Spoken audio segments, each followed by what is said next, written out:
seeing toward they stop. So baby, won't you make my day and tell me a straight lie? Tell me this the best you ever do rag. The suede, it's the knot in the front.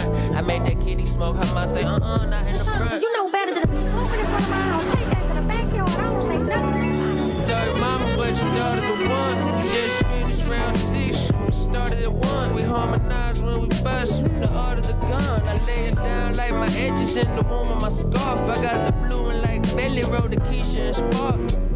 I tie my nana right in the front. I let my cape fly up to the floor. Okay, Smeezy Walker at your scalp. We've all that fake bullshit out. Told them corns to roll on out. Say this here your daddy house. Condom sex original. I got so many protective styles. Twist and turns, we gon' gel so natural. See, baby, I know. You think I'm handsome? Martin, Luther Silk, come through putting balls on your scalp. Don't need no head and shoulders, I got juice to get flaking out. The top of your head, girl, we moisturize from this point and out. I'm your man, can't you see that I've been doing shit? Be like Manny Fresh, BG, Birdman, Turkey, Wayne's little children. Boy, hot, I got the highs for you, you hot tea, no limit. Hot tea got me hot and bothered when she pulled up with silk. Hot tea got me hot and bothered when she pulled up with silk. Tea tree oil rained upon your vessel, that's essential drip. She told me I never gave a fuck, so I bought Finny Fist. Yeah, start diving head first into your head, scarf head, honey. Hey, what that nigga Smee say earlier? Baby, I love you when you act up. Every time you see my head is wrapped up. Caught you in your bonnet, that's why I give you back shots. Just hope you don't backstab me if I should call for backup. I need some help with that ass, it's too fat, that's crazy. When I get tired from pick up the slack, that's lazy. I take a power nap after she threw it back for me. My do-rag fell off, I was asleep, she put it back for me. Thank you. I feel fire, I feel mythical, I'm fly, I'm a do-rag dragon. So I showed up to the Grammys with my do-rag dragon. C&E and Vogue, Japan and GQ. And I did all of this to meet you.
God, yo.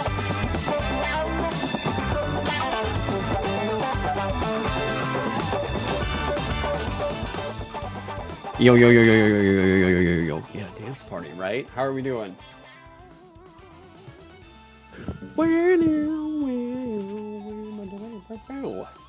Good morning. How are we? How are we? We doing good? Feeling light?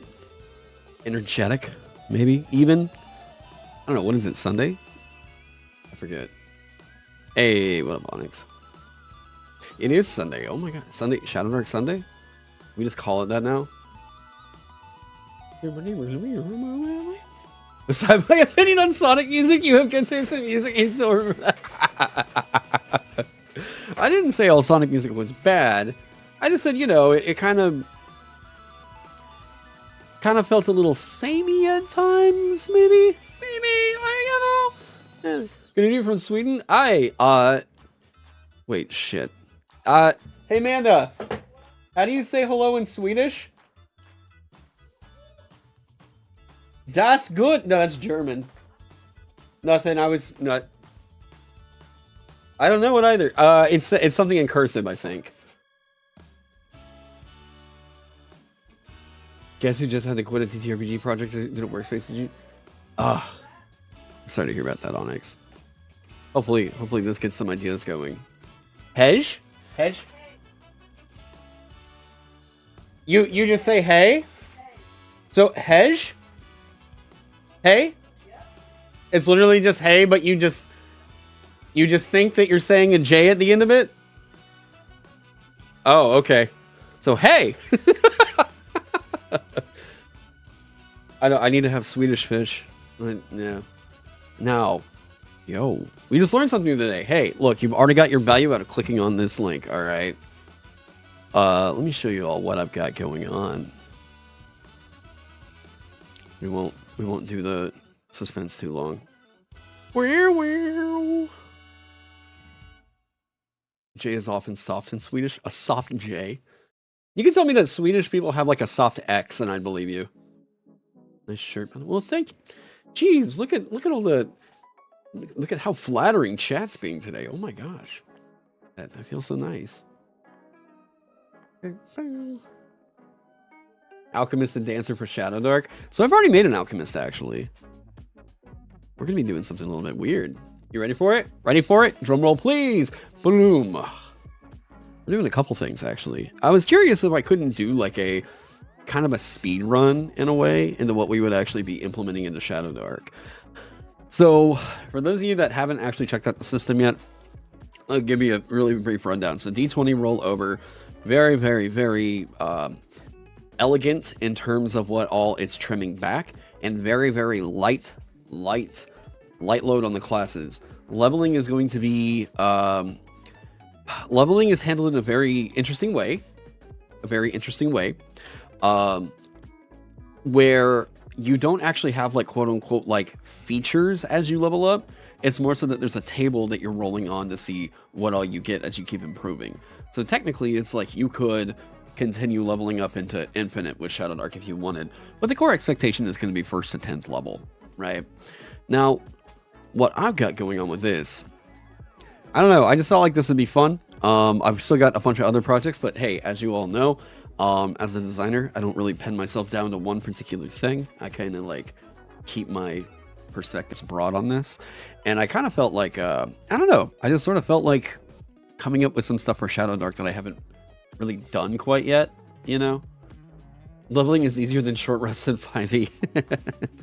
So, I've already written an Alchemist, and I'm kind of just taking this opportunity to kind of look back at my work and see like maybe what I would change, what I would possibly tweak now that I've had a bit more, not just experience with the system, but kind of just as time has gone on, right?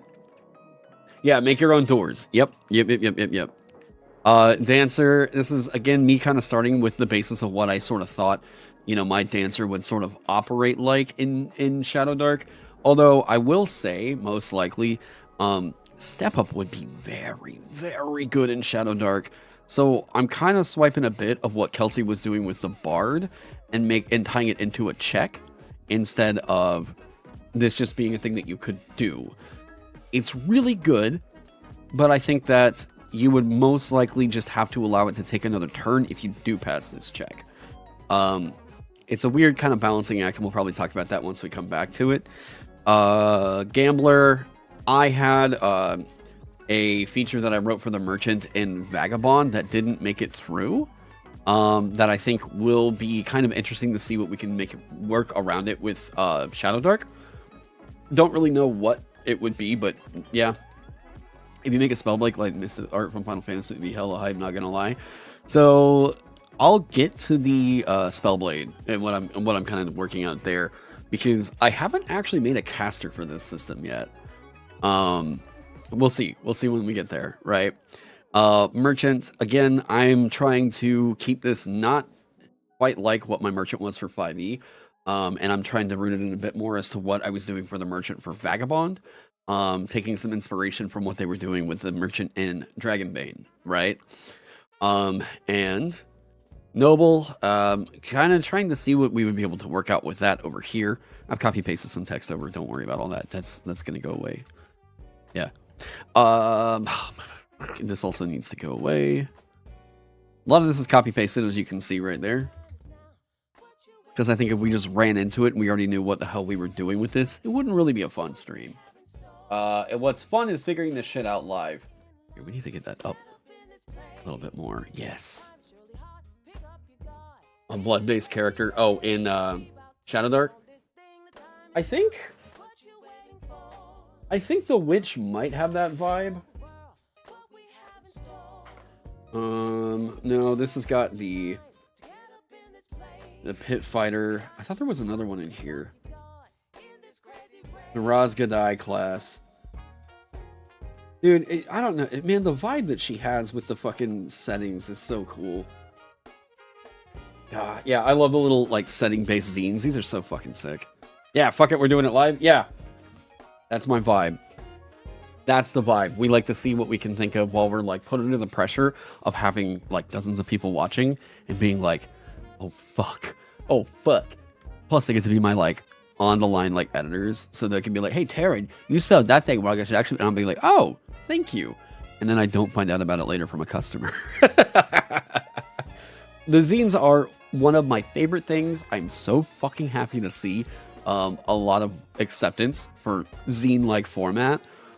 I fucking love zines. They are so goddamn cool. I would so much rather get like the old school adventure module in a zine-like format like that. So sick. You love the Cursed Knight as a blueprint for a classic paladin. Yeah. So I've got a pugilist written in here. And I'll kind of talk about some of the difficulties with the pugilist. Spellblade, we're kind of looking around to see what this would really be. I like the idea because there's not really a... Let me see here. I don't think that there's actually a half-caster yet. Let me see. Because we have the Warlock in here. The Knight of St. Idris. So this is still saying witch spells. Curse Scroll 1. Hey, what do you know? Yeah, I'm taking a look at that right now. Okay, so it is... I was going off the right assumption for that. The diabolical mishap. Yeah, you know, diabolic. Diabolic. Is it just that? No, there's a witch in here, right? Yeah, there we go. And a warlock. There we go. What song is this? It should be showing... If you look to the far right over here, the current song name will always be up. This one is The Game by Eagle-Eyed Tiger. Yeah.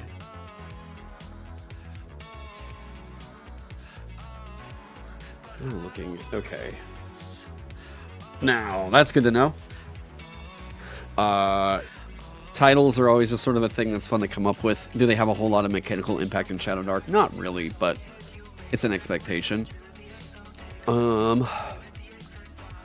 Gameplay. We'll talk about this when we get over to the pugilist. think that needs to come down just a little bit. Yeah, that's oh, I got the response. Hey.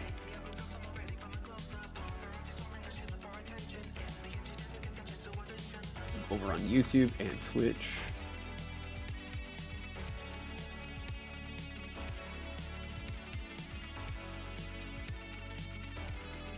There we go. Is there a psychic class for Shadowdark yet? Not that I'm aware of. Maybe someone in the third-party scene has made one, but I don't think there's an official one. Unless Kelsey made one and I just haven't seen it yet. Yeah. If you own Shadowdark is rolling on the talent table, personally, you let your players pick them and roll them if you want, but either way works. It's just quicker. It's a thing where, like, you know, if people want the customization, then, like, sure, pick it, it's fine. But, like, it's a quick way to keep things going with character creation, where, like, some people might be like, I just kind of want to go with it. I just kind of want to drop it, and yeah. Which there's plenty of players that, like, aren't really super high into the crunch, but, you know, yeah. Sometimes if they don't see it written out in the book, they start to feel like they're breaking a rule by picking it somehow, and it's like there's zero balance worries on that, yeah. Battles can impact playthroughs, alignment choices, like for a wizard you get mage, sorcerer, and druid, it could be a roleplay guidance. Yeah, I mean, but like roleplay guidance, like, and that's kind of about it. Whenever I'm talking about like mechanical weight, there's not really much pull in there. So some of the things to that were kind of interesting around making a pugilist. So number one, Shadowdark doesn't actually have specific rules on what happens with like punching or like kicking somebody. So I wrote a really, really basic thing in here for brawling. So like punches, headbutts, and kicks are melee attacks that deal 1 damage. If this attack hits, you can choose to forgo the damage and do one of the following instead. So I got grapple in here until the start of your next turn. The target can't move. It makes attacks with disadvantage. Cake. Like, easy, easy, easy, right? Hey, what up, Gavin? Yeah, it's supposed to be extremely quick, easy to resolve. I want to still keep in mind, like, Shadowdark isn't really written in a way, or like in a voice, that is very particular about worrying about people screwing with things too much. It generally assumes that people are there to all cooperate in the game.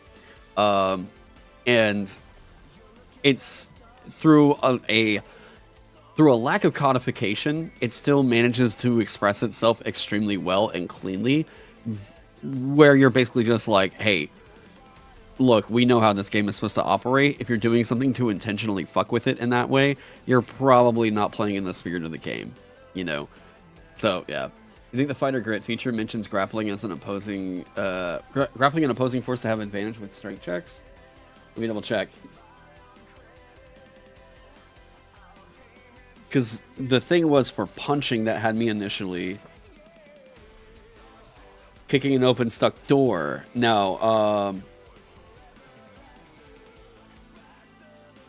it says to overcome an opposing force, such as kicking open a stuck door, strength, or slipping free of rusty chain, dexterity. Yeah, spirit of the law instead of the word of the law. Yep. So, scrolling back up here. So a cake one to kind of look at right now.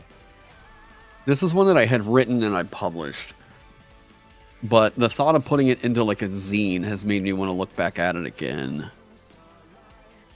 So, let me see. So, I like the idea of exploding dice. Yeah, I'm trying to figure out. You guys let me know about the music volume, because we're still experimenting with this. I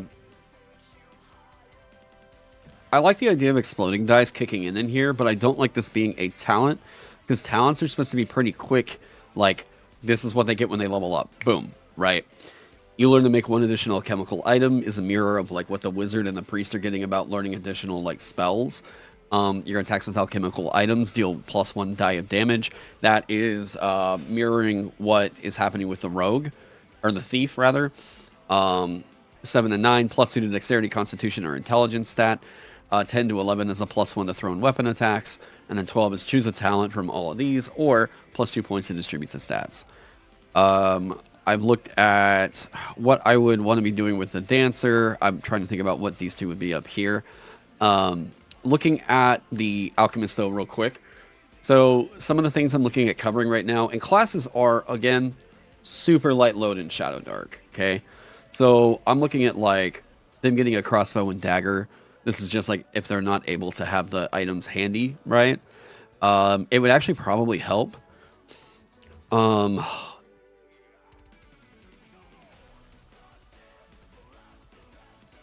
Further, well, how do they phrase this with a rogue? I need to say something in here about like they don't count against your, like, these don't count against your gear slots. So there's something in the thief that says this. You always have the necessary tools of the trade secreted on your person. They take up no gear slots. Yeah, so we don't do additionally.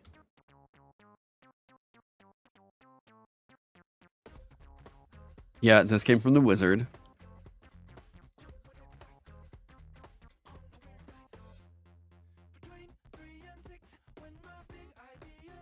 So how does it go?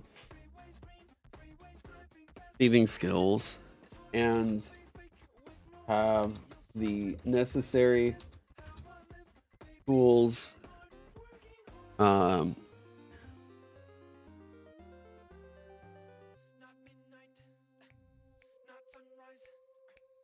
on your person. They take up no gear slots. You know, this should go here. You know how to craft all basic alchemical items as one as easy alchemical item of your choice. You can permanently learn to craft an alchemical item by researching it for a day and succeeding on a DC 12 intelligence check. Whether you succeed or fail, the alchemical item is expended. Yeah, so we can do this. And then there we go. What's your advice for keeping homebrew classes consistent with the power level of other classes? I don't overthink it. That's the big thing with Shadowdark is like don't overthink it. This is more so focused on delivering the narrative punch that's needed within like 3 features, maybe even less, and like giving them something that is going to be interesting to play with for the entire game, rather than like always comparing these up against each other. More so what I like with Shadowdark is like it's pretty apparent with the mathematics if you're making a thing that is just too good compared to everything else. That's really apparent. Like it wears it on its sleeve pretty well. Wait, also once a day instead of per day. Once a day, what? I don't know what that might have. What that might have. I don't know what that might have been in reference to. The fighter and maybe some other marshals have mighty deeds from DC, so you just love mighty deeds. Yeah, so like we're looking at a lower crunch system.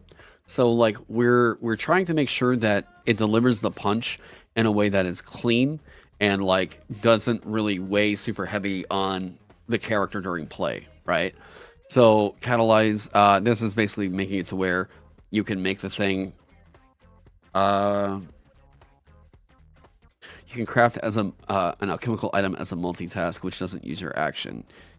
You can also attack with alchemical items from far range. So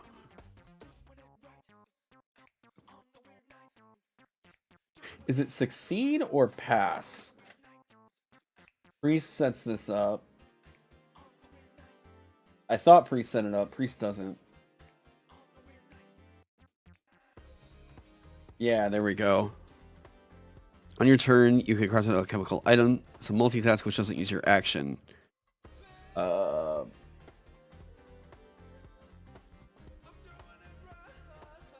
By succeeding on a DC 12 intelligence check.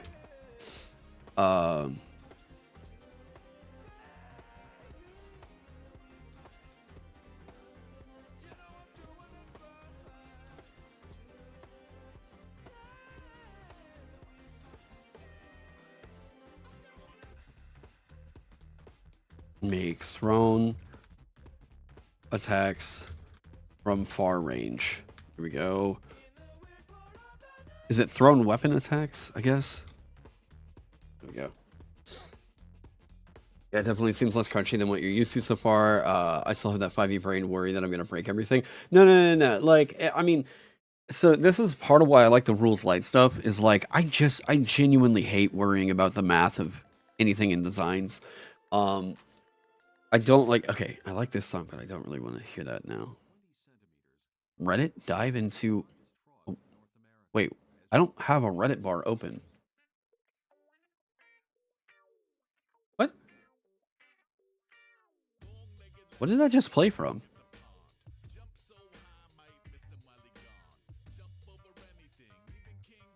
I don't have Reddit open in a window. What the shit? What was that trying to play? Now that's got me worried. What the shit? What was that trying to play? Okay, whatever. Shadowdark is easier to humber than 5e, that's for sure. You made a monk class in your mind in 5 minutes and you sit it right down, yeah. Yep, it's pretty cake to write for this system. And it's in a way, yeah. It's in a way where I can just think about the actions it's doing and how can we deliver that punch quickly, right? How can we deliver the punch of like, oh, this is how to play this character, right? You propose all the asymmetry right up front. Also, there's a couple things to kind of think about whenever you're making a Shadowdark class.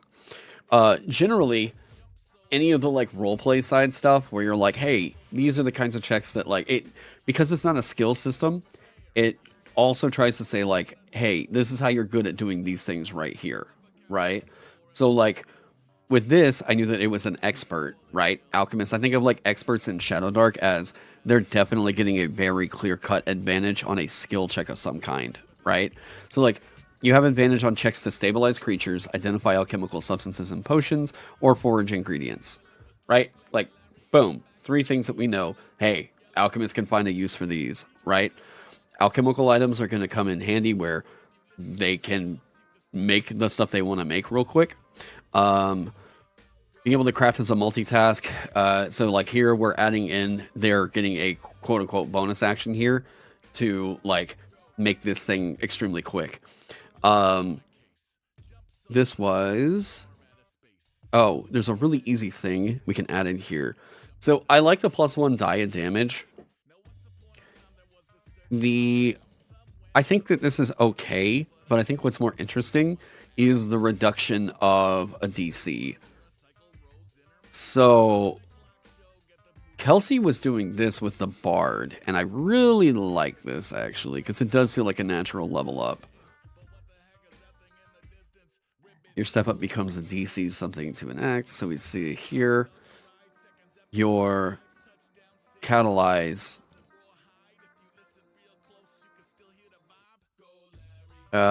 You can craft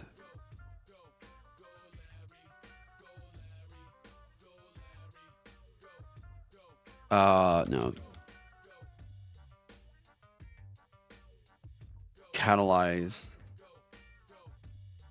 So DC 9 to enact.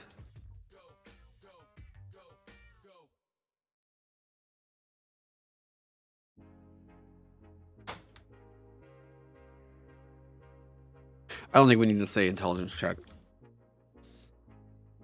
Where's the VAR class so you can read it? It's actually up for free, and it's in Dropbox. Kelsey just made it available to everybody. Here you go.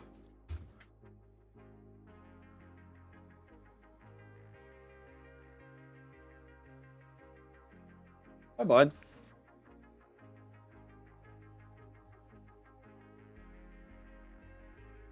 Go. Now, I don't know that this is the way that we want to go with this. Yeah, hi. I know. If we're just doing the additional... Oh my. What do you want? What's up? Did you all hear him? It's Setting DCs and just use the Dark's Oracle system super creative and refreshing and faster. I still need to go through and play Dark. I need to get the print book in. Yeah, hi. Oh, he is so pathetic now. Goblins. Eric Rawl, hey, welcome. Or Ulrich Rawl. Ulrich? You sound like a Dark Souls character. Welcome. I know, hi, bud. Ugh. You need a bath so bad tonight. You published a couple classes for Shadowdark, Psychic, Monk, and Pugilist. Of the 3, Monk is the most refined, and you're very happy. Well, hell yeah! Hell yeah! Congrats. Yeah, I was trying to do some for a book I plan on getting out. Let me see here. Here we go. Yeah, I'd like to actually start publishing more stuff outside of the D&D architecture.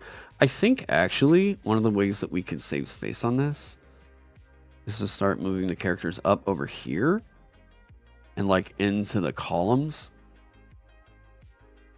because we have a lot of this art from Maxwell's like black and whites from stuff he was doing for Vagabond and D&D.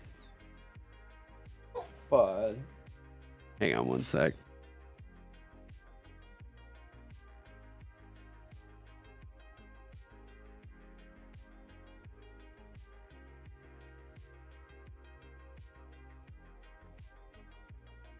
I don't know what. I don't know. I might need to like take a break for a second and let him out. Okay, I think he needs to actually... Sorry to, like, immediately do this. I gotta take them outside real quick. I will be right back.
Oh my god. Okay.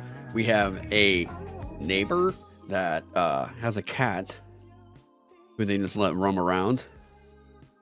So yeah, had to go make sure they would not go and screw with the cat. Ha! Okay, here we go. Someone's asking, what's my favorite Souls game? Elden Ring. It's not even close. Elden Ring, 100%. I would say immediately after that, it's probably Dark Souls 3 and then Bloodborne. And some people are probably going to be upset that it's not Bloodborne at top, but you know. Oh, God. You can already hear them. You can already hear them. They see the cat. They're going insane. Okay, now. So looking at what we could do with Shadowdark, like, I feel like this is acceptable for a class. Looking at, like, in operation, what all this gets. So, we have the alchemy item support in here that we're going to bring over from the other dock later on. Crafting the alchemical items. We have the how you're going to actually do that. How you can do it in the middle of battle, right? And then they get this right here. Now, generally this is good. But to me, this is an operation thing. And I don't know that I would say that they necessarily need a whole lot more. I do wonder if we need to maybe clip leather armor. I might actually just, like, I don't know, send it over like Kelsey's way and be like, hey, what do you think this is but actually, because of Let me see what we can do with the layout. That might make it to where this isn't going to be huge. Right? I think it might be kind of cool just to present it like this.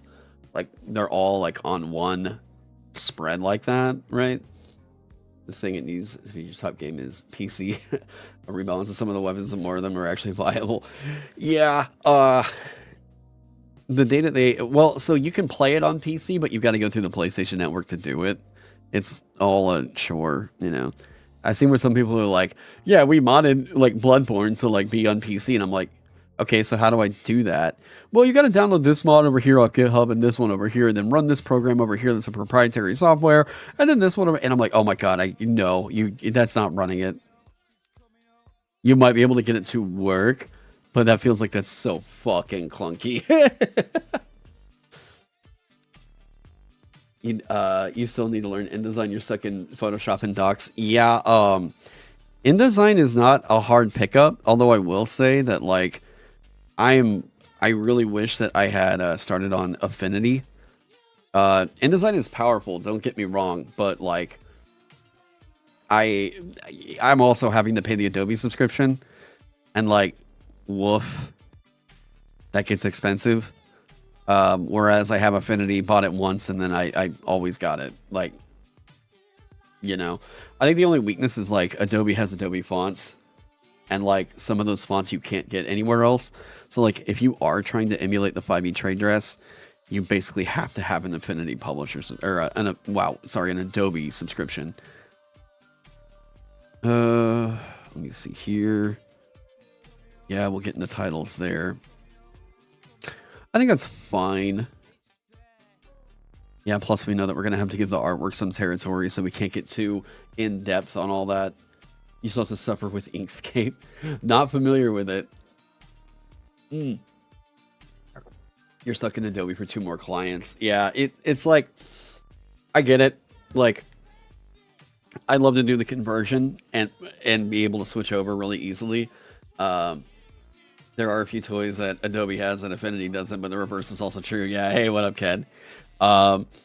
Yeah, like, I get it. There's a trade-off in dealing with Adobe versus Affinity.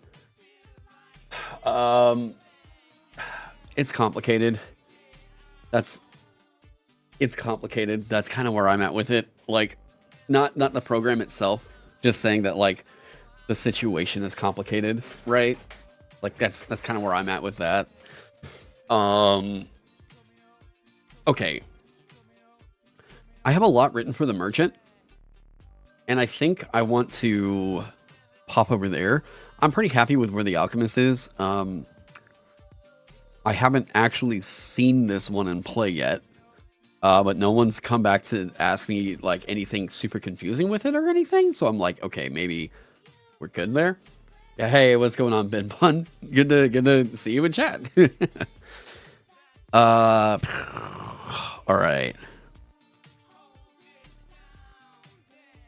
I'll come back to Dancer, because I like the 2 features that we gave it, but it definitely needs another one in here. Merchant. Okay, so one of the things I like is just, like, doing a real broad strokes here. They're well traveled. They have a bunch of different languages, one rare language. Maybe that's, like, cake thing to do. I'm pretty sure that's what the Bard is getting. Acquisitive, you're trained in the following tasks and have advantage on any associated checks. Appraising, haggling. I've got to think of something else in here. So, chat, I'm super curious. Can anybody think of something else that you would say that a merchant should have advantage on these types of checks? Let me hear it out, because, like, these 2 feel like they're very broad strokes, you know. You wonder how much money can be made off a Shadowdark third-party scene. You know, 5e free OGL, you can make a living on either way. Maybe, but, like, even if it's still passive income generation, you know, like, that's cool. But, like, I'm kind of making it to make sure that I just make it, you know. Just, like, I want to make this stuff. Fast talking? You want to play it so bad. One of the best things you can do is, like, just go get the quick start, and then, like, if you've got, like, 10 bucks you can throw towards, like, a professional GM, go over to start playing, because people are definitely running it. you know.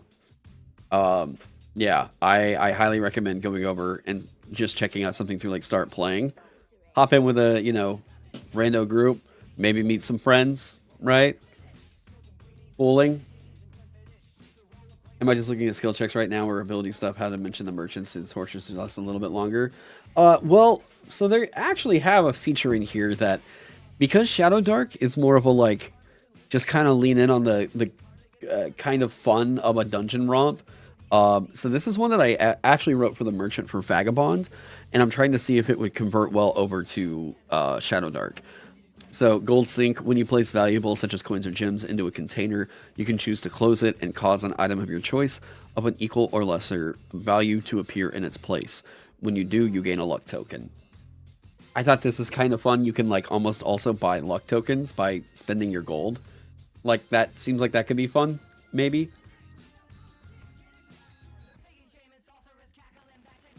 Oh, it doesn't have skills. No. It's a broad open-ended thing. This is telling you right here, like there aren't skills in the game. It's just like what are some interactions they might want to have, right? Odd contacts in cities. I thought about something like that, right? Like,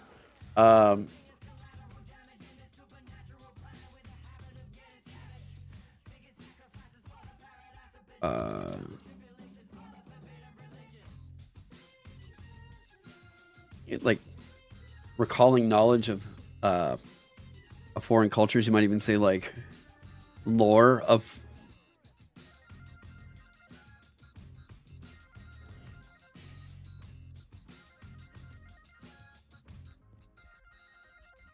ancient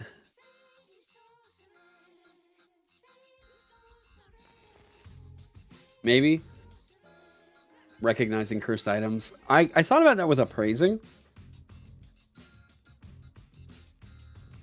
Having the right tool for the job, a version of 5e's backstock feature. I don't want to go with backstock or like anything specifically on the magic item thing. Detecting magical items, but fails with appraising, I think. Yeah, it falls within appraising. Yeah, that's what I would say. We're keeping it to broad strokes. So I think that, like, that's already quite good. I think merchant should be the bard ability for using magic items with wands and scrolls, but maybe instead of cha. Yeah, I kind of thought about that. Where like they get that magical dabbler thing. I don't know how specific that feels to the bard. Like, I don't know if that was a thing that Kelsey wanted to kind of keep as a unique class identity for them. Although I will say their presence feature is probably the main thing. So like if we were to pull that magical dabbler, you can activate spell scrolls and wands using charisma as your spellcasting stat. If you critically fail, roll a wizard mishap. That's fine. And I think we can just throw that in here pretty easy.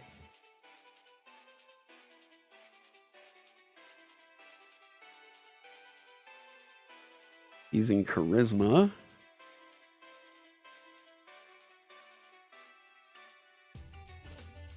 Oh, this song is so good. God, I've got to turn that one up. Oh, it's so good.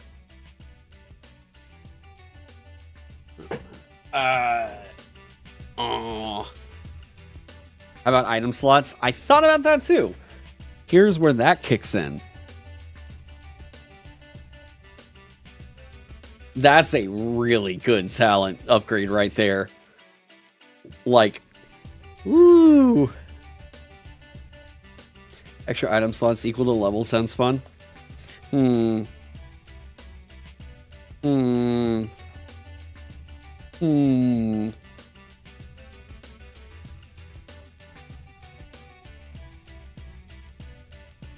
10 item slots is kind of huge. Kind of huge. Yeah, the fighters is only based off of constitution. I do like the idea that it's keyed off of whenever you level up. Oh yeah, this isn't in here anymore.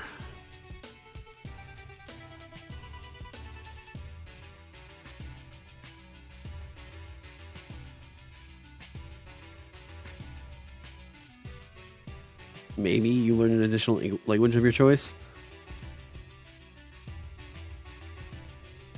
That alone... Oh. God. That alone makes me think. Yeah, 10's equal to a bag of holding. Yeah.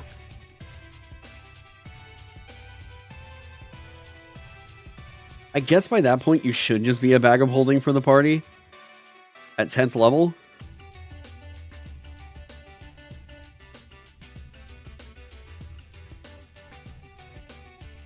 Where? What?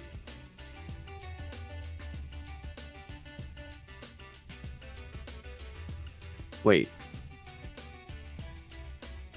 Why are we balancing out like that? Why are you not just going over here?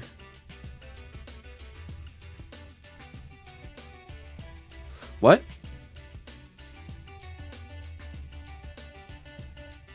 How big is this text frame? Big enough. What's the... Oh, is the keep option on? Keep with next. No, wait, no.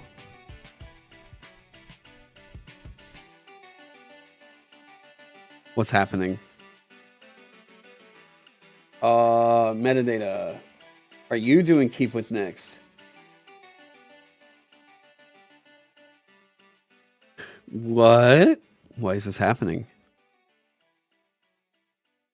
There's no text wrapping going on. Wait.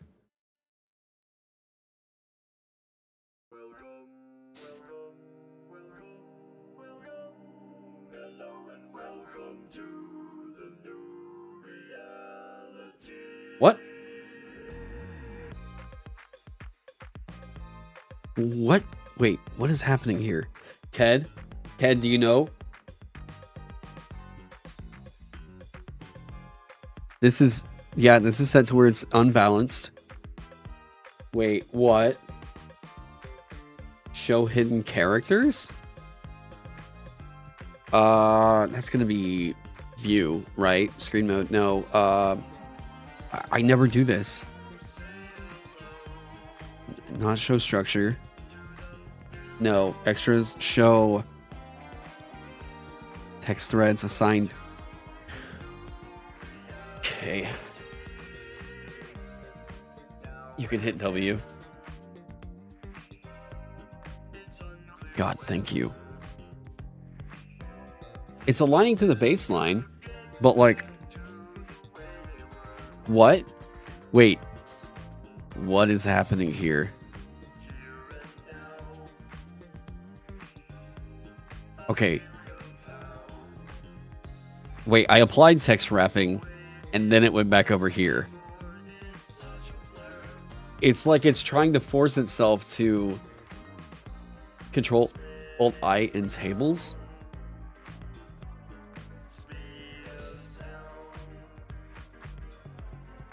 That's not doing anything.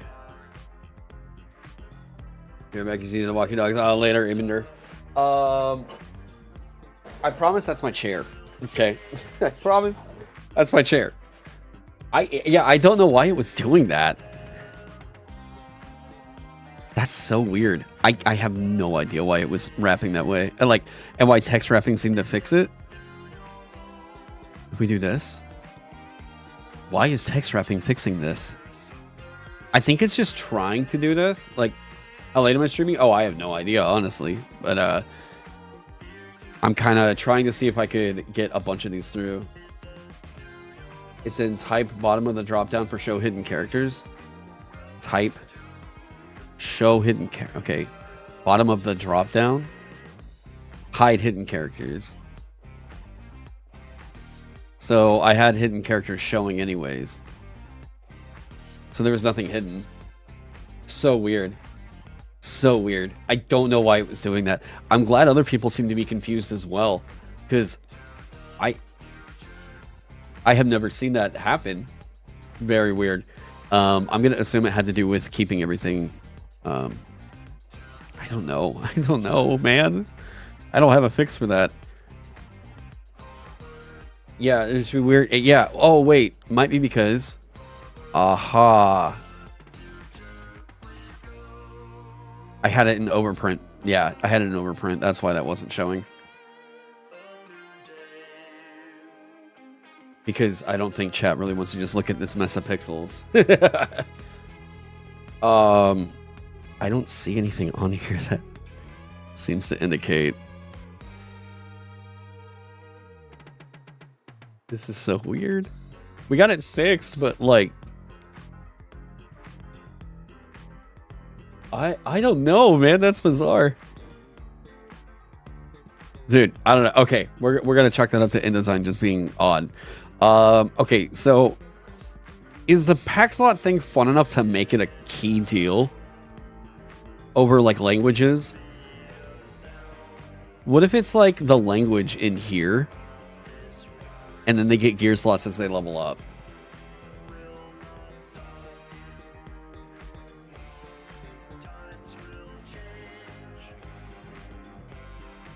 And I actually think we can get rid of the luck token here.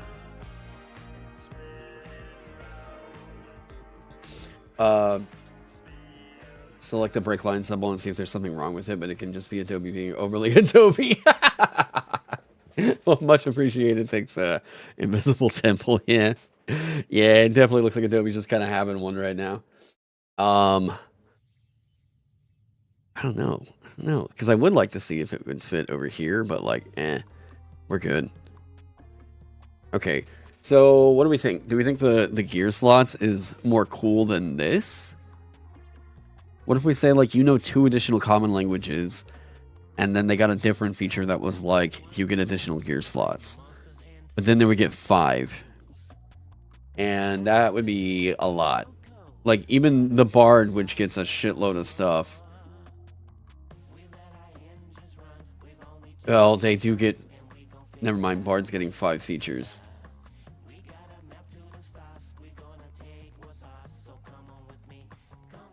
Dude, Bard is just so heavily loaded down in this game.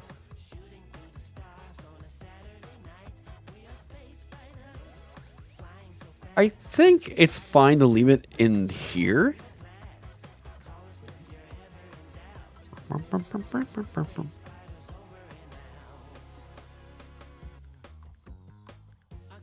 Man, I don't know. What do we think?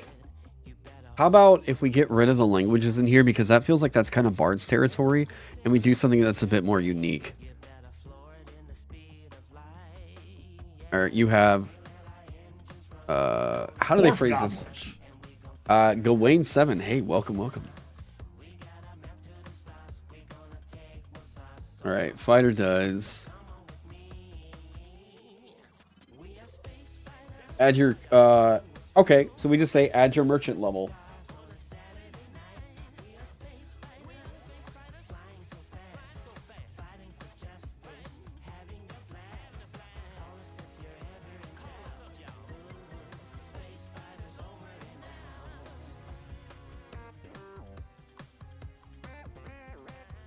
Yeah, we just say that, right?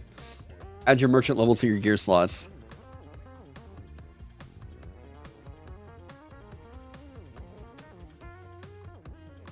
That's really good. Like, I think that's actually quite fucking good. Bard is a thick boy in Shadowdark, but basically it's a fighter that can use wands and scrolls and distract monsters. Yeah.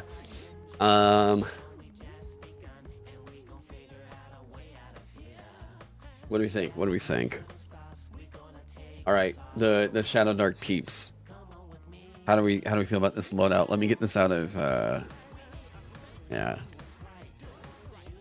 Now it definitely needs its flavor text and stuff that we'll get up here, but like, what are we thinking? Hack Mule is really good because this system goes in a bit hard on how much you need to track that stuff, and you can just crap out the torches and stuff. Ooh, just being able to like quickly get. Wait, specifically being mithril chainmail feels weird. Yeah, but that's the way that Shadowdark actually gives you, if you're going to be like a bit of a midliner sort of harasser style, that's one of the ways that they do this. So it's like mithril armor, or sorry, mithril chainmail and leather armor is the thing that the thief gets. That's a good reason to have the class at the table. Oh, the pack mule or the gold sink. I think both of these are incredibly good. Now, as far as what you're doing in combat, I think Magical Dabbler is kind of fun to have kick on in here. You know, like, I mean, pull that from the bard over here. Feels like a natural fit. Acquisitive is nice. I don't really think that they need too much more. Like, I think this is actually really solid. Okay. I'm gonna think in that. We're gonna think in that. Okay, Alchemist Dancer. Okay, so I gave them 2 features in here that it's kind of a natural defense as other players will want to protect the items. Oh, that's great. Why Dabbler from the Bard? The idea being that like they're like purveyors of magic items, so like they would be able to like use these things a bit easier. I gave the merchant in 5e that I wrote use magic device because it felt like such an appropriate thing, especially whenever you do in 5e.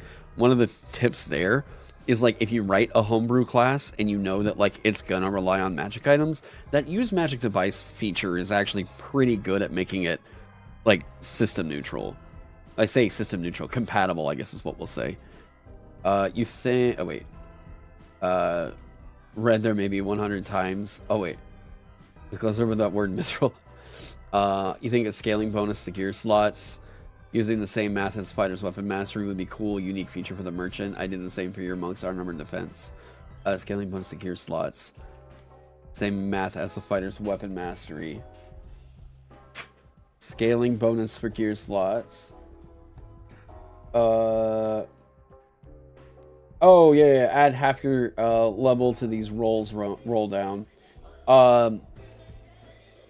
A scaling bonus to gear slots. Yeah, so we have that in there now. Wait, are you a little bit behind on the stream? Might be the reason why. Okay, now the dancer. So step up is really, really good here.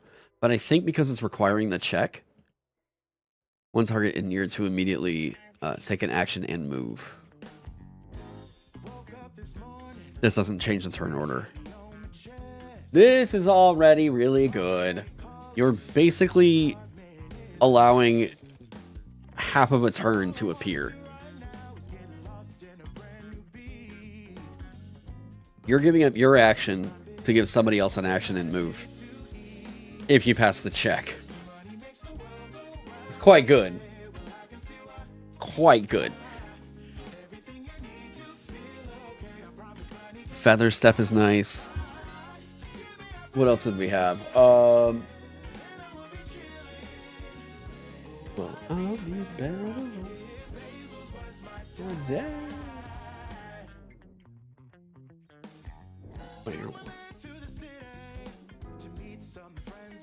Learning spells. I'm kind of looking at what Kelsey had written. Because there's not... Okay, what is Bard? Whoop.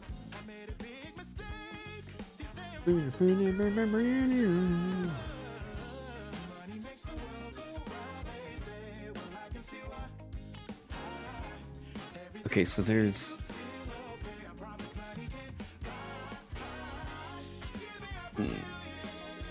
Maybe...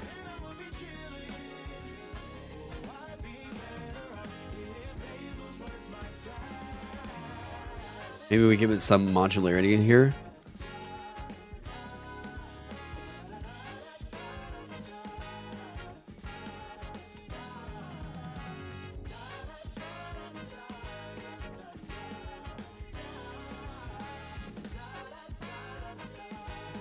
Right, because there's focus required for Fascinate.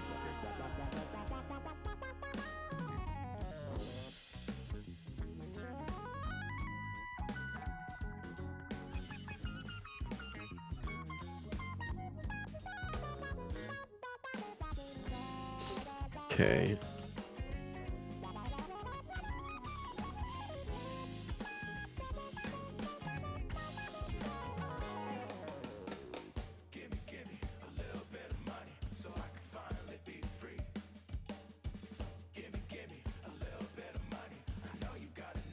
Maybe we can open that up.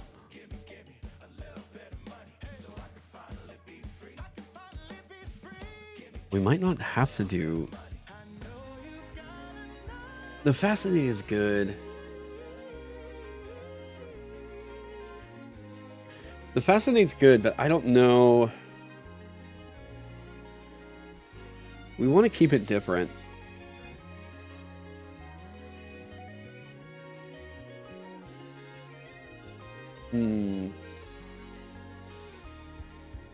So the way that it's phrased, inflicts all chosen targets at level 4 or less within near. Jeez.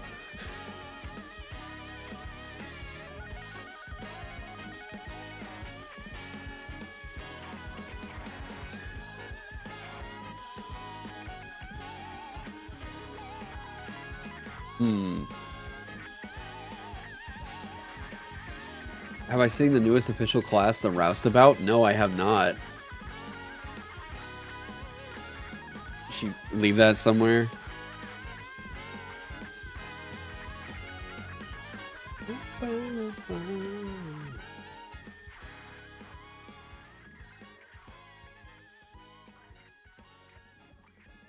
It's one heck of a name. Roustabout Shadowdark.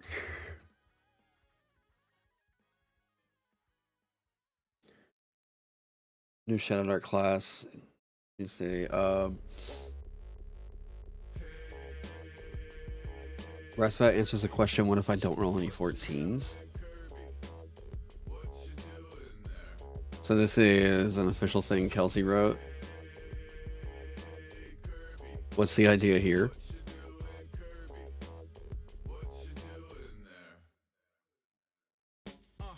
Wait, well, you say no stats are 14, so I guess I'll re-roll.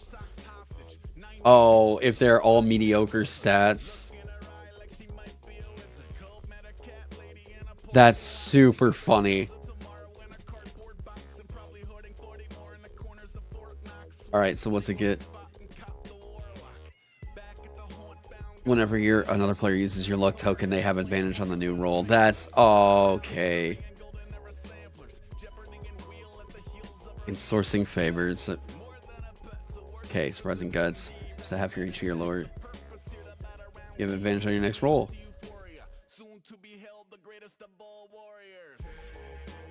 I knew I should have stayed home today. Oh, it's here. You hold it down. Okay, casting using that spellcasting class. Stat, rather. Roll an extra hit, die point. Okay, hit points die this level.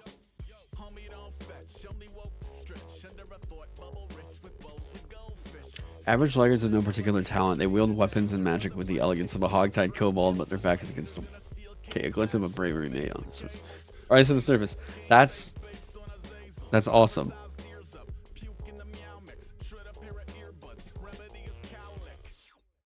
That's super fun. That is super cute. You feel like there's inherent mysticism in dancing in a setting like this. Maybe choose one cleric spell you can cast or have some sort of divine inspiration. Something so. Yeah, so the idea being that, like, for me, dance is always supposed to be like, so bard and a dancer are both supposed to be about like the mysticism of beauty, right? So I think that there's enough of a parallel where we say that, like, okay, both of these should be in here somewhere, right? Now, I think that this having a similarity to the bard is quite cool, but if it's literally just fascinate, I kind of try to avoid doing something that's just okay, this is literally just that from there, right? I like that word transfixed instead of charmed. Oh. Dude, Lois Cole is just so fucking good.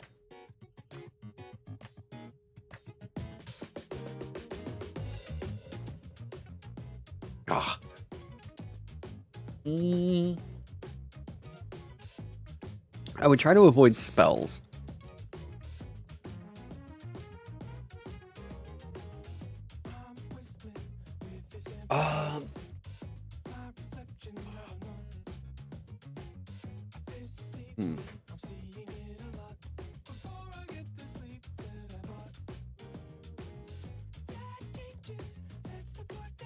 You're currently doing my Shadowdark jam 8 pages. This is pretty cool. Oh, right on. Yeah, transfix sounds way more appropriate. Yeah, I think so too. I like the idea more. Especially if like, God, this would have been so cool, and yet D&D just didn't do it. What if Frightened and Charmed were exact parallels, where like frightened characters have to use their move to get away from the character, and then charmed characters have to use their move to get as close to the character as they can? Dude, that could make a charmed frontliner really fucking good. Ooh. Ability called Dance Off, where you force a monster to get into a dance battle. Oh.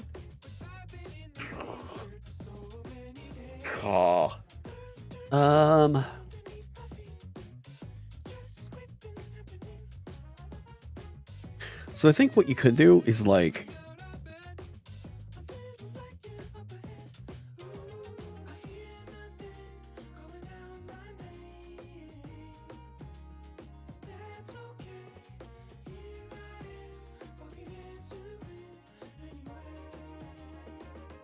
wait, is it saves or checks? I can't remember what the wording was here. I think it's a check, right?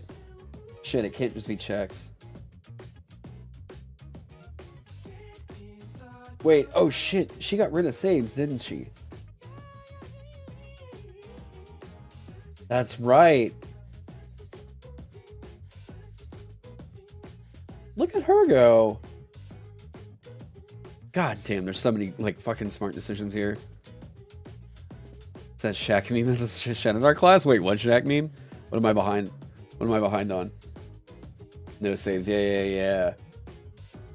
Dude, that's fucking good, smart. It hurts compatibility with like BX material, but like, fuck, you might not mind that actually. That's right. I don't think it can all be. I don't think it can be dexterity checks.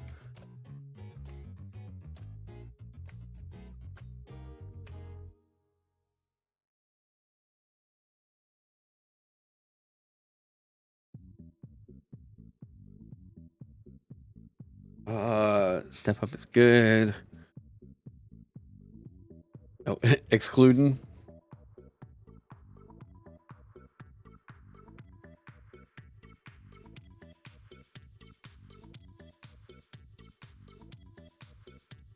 Yeah, that does turn this into like a fucking crazy supercharged. If it needs a save, look at spellcasting checks for your guiding light. As your guiding light.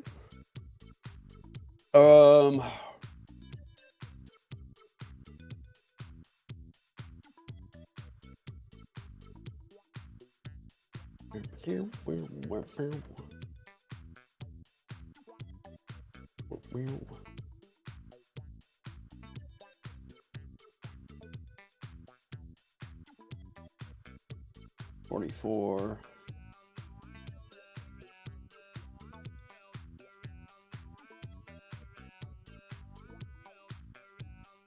$10 plus the spells here. Compatibility Shmumbal, yeah.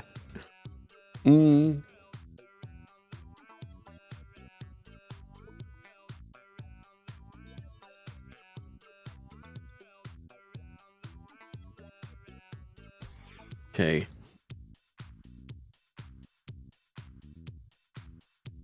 We need to get this moved over.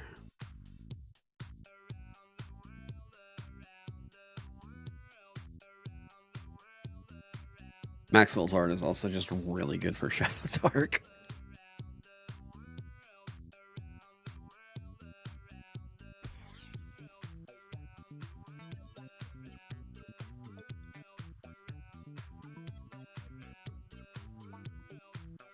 There we go. What I miss, what class are we on? Oh, I'm working on a dancer, kind of concepting some stuff out. And hey, welcome. Laser Cat 006. Great name. What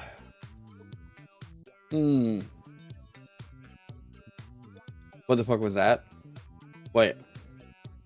What'd I do? Were you talking about text wrapping?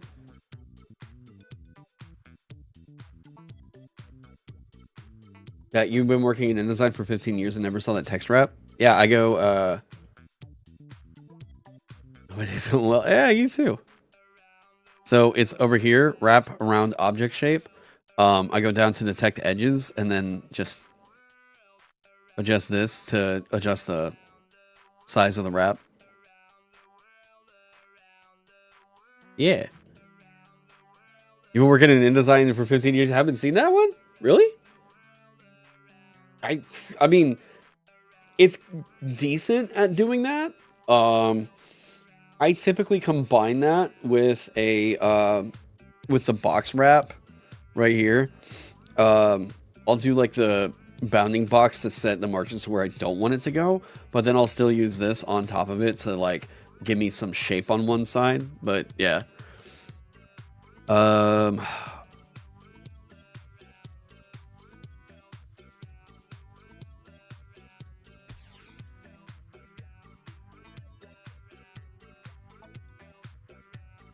All near targets have advantage on the next check they make this round.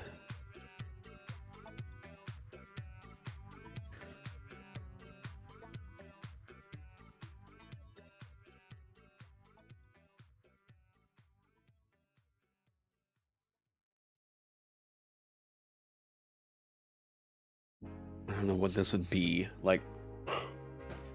Push a game changer, yeah. Yeah, the alpha channel. Yeah, well, so there's either you can wrap it around the alpha channel or it just detects edges. So like it will pick up like the alpha channel for like PNGs and stuff, but since this one doesn't actually have one, this is just a JPEG, I'm just having it detect edges. And that's how it's doing that. It kind of varies as to whether or not like one or the other is the better option. Like one's definitely not universally always better than the other, is what I've run into. But yeah, it's quite fucking good though, is what I'll say.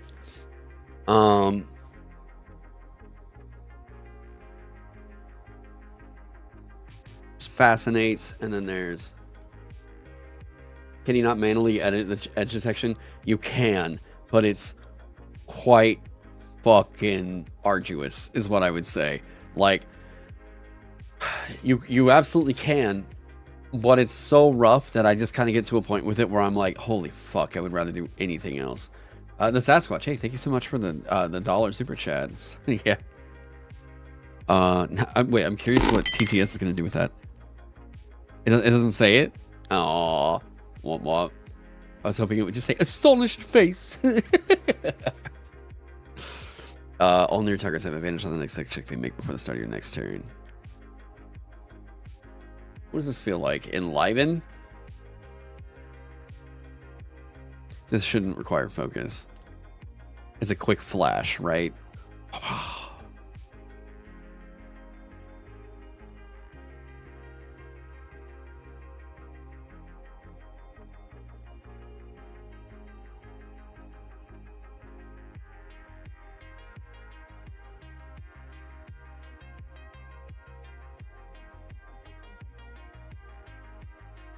I think the bar needed that because the effects were so good. I don't think these require limiting it per rest. Especially because this is going to be really good. You got your quick start of Shadowdark yesterday in the mail. You still got to wait for your core rulebook to come in. Can't wait. Hey. Yeah, Residence My Home. Dude, yeah. I feel like everybody on YouTube just basically has to have this in their playlist now because Home doesn't do copyright claims or anything like that. And plus it always makes people go like, oh yeah, love that one. Yeah, I think we need that. Okay, so there's like, you have advantage on checks made to dance.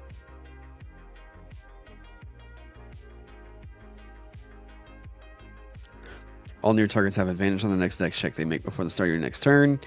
Step up, one target and near can immediately take an action and move up to near. This doesn't change the turn order.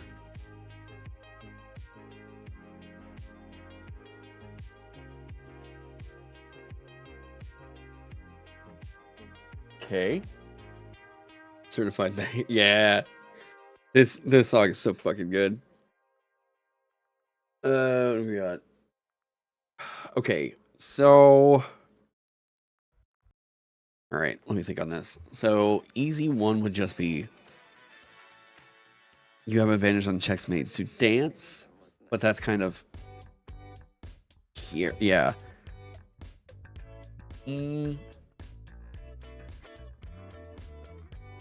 Coordinating, difficult footwork, balancing. Well, so here's... I already feel like this is really good. Like, really good. Your movement isn't inhibited by hazards, and you don't trigger traps by stepping on them. What if...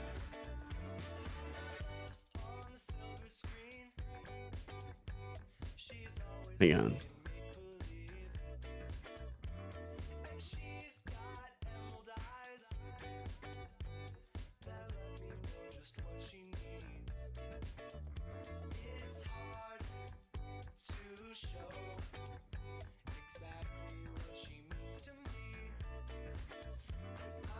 I keep doing this pun with Dancer.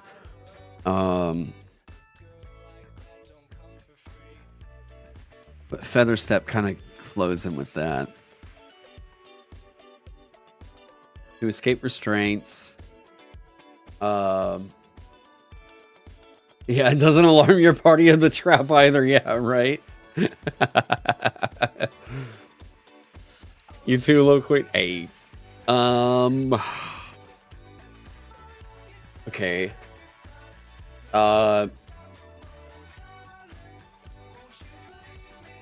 So we say dance. We say coordinating difficult footwork and balancing. I like balance. Dance and escape restraints.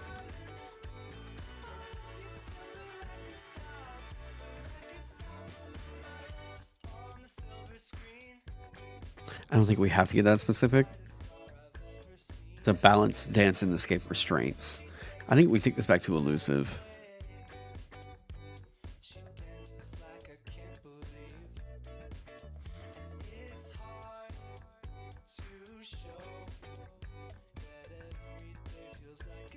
Let's get this one over here.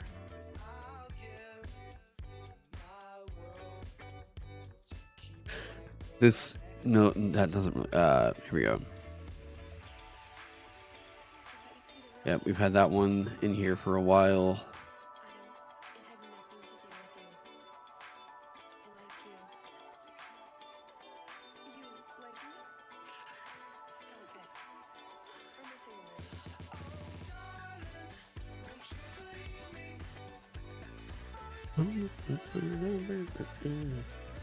Don't Stop Me Now is a better name.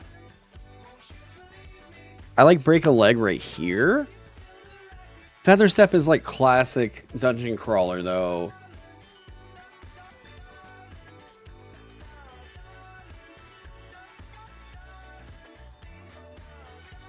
So these should be called 5, 6, 7, 8. You don't know if it fits the view of a dancer. Is there anything using a flurry of movements to hurl several daggers or make daggers? That would be something that I think is more like... So some people have a vision of a dancer as like a combat dancer where it's like a lot of quick flashes and things like that. And that's more like...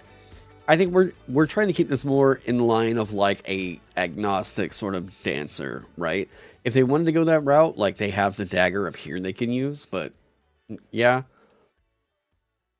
Puns make it fun to read at the table. True, but I mean, you got Break a Leg, right? I think Don't Stop Me Now, it fits in right here. Feather Step is classic dungeon crawler terms. To forfeit your action, you have 2 actions on your next turn. A 5, 6, 7, 8.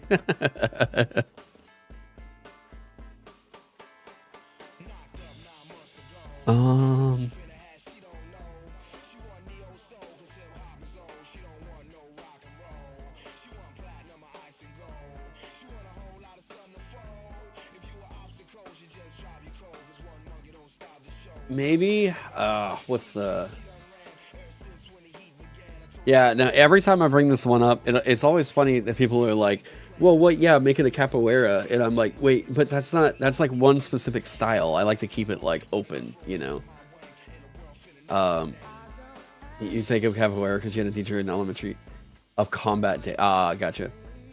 Yeah, so this is more inspired by like Fire Emblem and Final Fantasy. Yeah. And Octopath Traveler. So we have Break a Leg, Dance Steps, Feather Step. I feel like this is already a really good loadout that it gets, especially because this is in here. Now, if we were to make this a DC 9 later,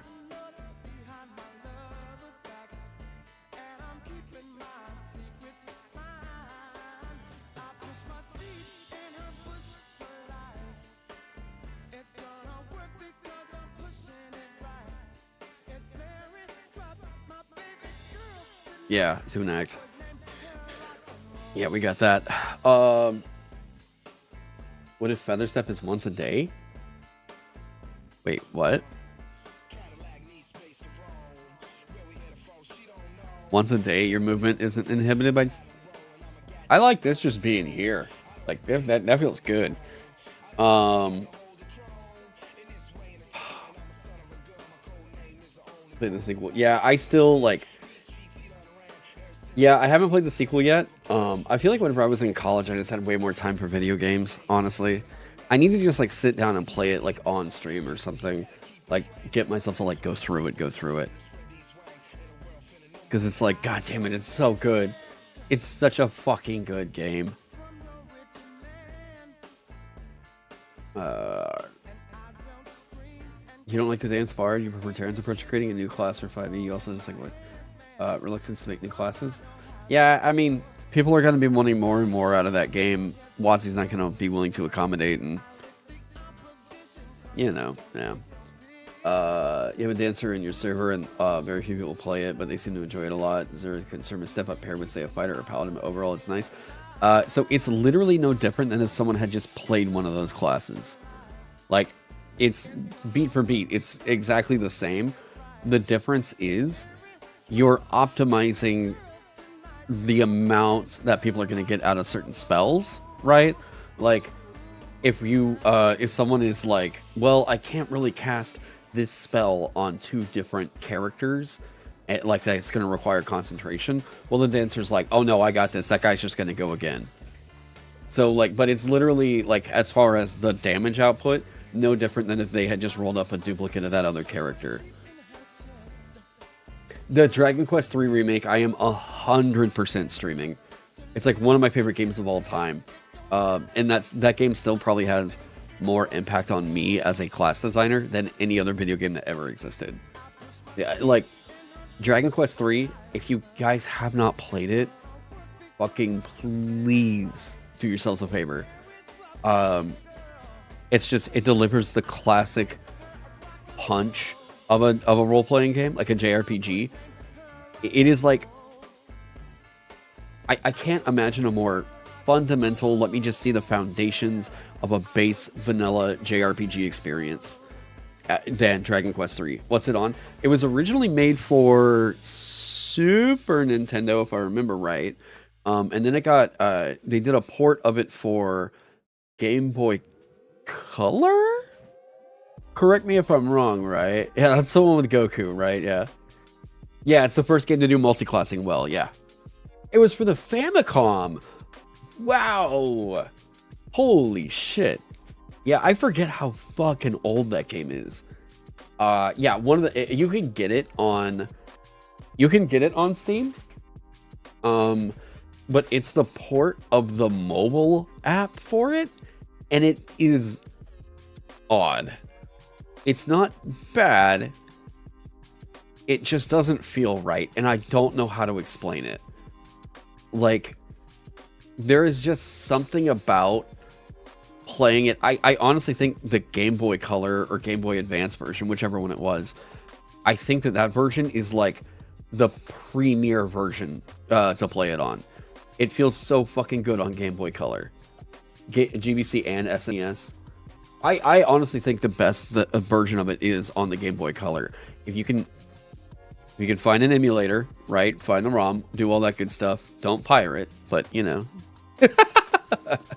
if you can find it, I promise you, it's so fucking good. Oh. Perhaps 2D may be the best. That's my hope. I'm hoping that they really learned a lesson from trying to do the mobile port, and they try to root it back into the GBC version. I personally prefer the GBC version. Yeah. That's because it was made for pre-smartphone mobile phones. Oh, fuck. That explains so much. Oh, no. So, like, people were playing that shit on BlackBerry or something? Like, fuck. Oh, God. Makes you sad every time you look at the character art he went to. Yeah. Yeah, I know. You got a reproduction cartridge of the English version for the SNES. Jeez. Yeah, it's... Honestly, if you guys haven't played it, like someone in chat was saying earlier, it's like my favorite class system of any RPG. Like, ever. Dude, I don't remember if I streamed it or not. I don't think I streamed myself watching the announcement of it. I fucking cried whenever they said the 2D HD thing was a thing. Oh my god, that was like, because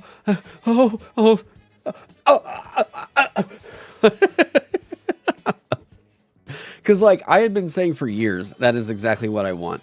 Dragon Quest 3 in the like fucking Octopath Traveler style, like, you know, aesthetic. Yes, give me that any day of the week. And then they finally fucking made it, and I was just like, oh,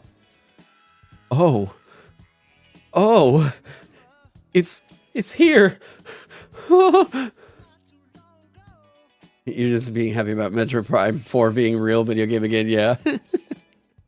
The original NES version is pretty fun, though, not a real random encounter rate. I love class. This is Bravely Default. I have Bravely Default. Yeah, I thought it was good. I thought Bravely Default was absolutely fine. I think if I was like, not that they need to stack up against each other, but like, I personally just preferred Octopath Traveler. Bravely Default kind of had the Final Fantasy character dialogue that, to me, I just couldn't really get into the characters. I just kind of felt like they really wanted to go in hard on the dialogue, and I was not really drawn into the story. I thought that, like, even the combat system, I felt like I just kind of preferred Octopaths, you know? Again, like, it felt like, you know, fun JRPG experience, but, like, oh, man, I don't know what it is. Octopath, man, just, yeah. The other one that I've been meaning to try is Triangle Strategy. I own it because I was like, yep, it's Octopath Traveler team, 100%. I want to get involved with it. Yep, let's see what's going on. And just never, I never got around to playing it. Like, I own it and everything. I wanted to show support because I fucking adore everything that they're doing with, like, that sequence, that series, whatever you want to say. And I want to see them keep continuing to do more. Unicorn Overlord, I've heard about that game. Have not been able to try it yet. Same situation. You want Triangle Strategy, but I have yet to play it. Yeah, I immediately, like, I dropped the money on it, and I was like, cool, sick, here we go. I know Benjamin Huffman played it, and he told me, like, it's an awesome stream game. So, like, we'll probably do that at some point, but yeah. Yeah, I mean, me and Benjamin Huffman have, like, really fucking similar tastes in video games. So, like, if Benjamin said it was good, I'm a fucking try it out, you know? Same thing with Ross, actually, funny enough. Ross is, I think Ross said his favorite series was Fire Emblem. And he was the one that told me, like, you just play 3 houses. And I was like, dude, but I don't know. I'm not really into, like, kind of the storyline that's going on. And he was like, no, shut up. Play 3 houses right now. And I went, did the Edelgard storyline. And I was like, okay, yeah, it's good. It's fucking good. All right, I get it. Gambler class ability, risk it all, where you gamble away all your golden XP and 1d4 gold from each of your friends' pocket. What? Jesus. I have not played Etrian Odyssey, but I'll put it on I'll add it to the list. One of the things I actually really want to play sometime, and I thought it might be funny for like a stream to do. I need to see how long it would be, but I've heard Quest 64.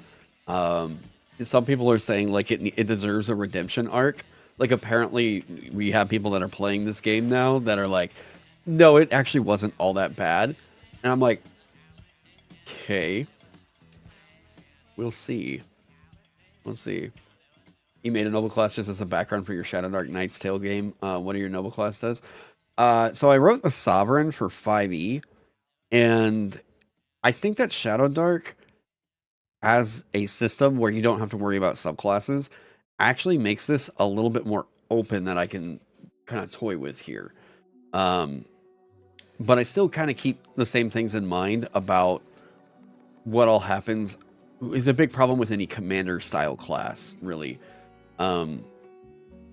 There's a little issue I have with the design when it comes to commander style classes, where like you can issue an order, but then again, like if they don't follow it, then like you just lose out on your action, right? And that's like not super fun.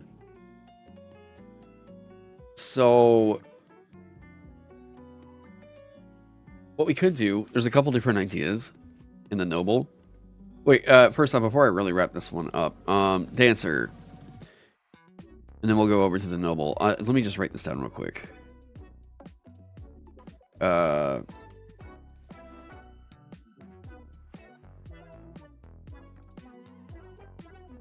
Okay.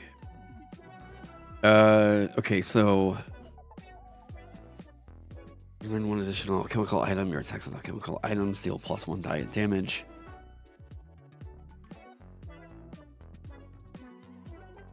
This is a natural one right here. Choose a talent or +2 points and attributes to stats. Make one magic random item of any type. Yeah. Gain advantage on initiative rolls. Reroll a duplicate. That's really good, actually. Gain advantage on the initiative roll. We want that. Because if the dancer is going first, they can get somebody else going up like really soon too.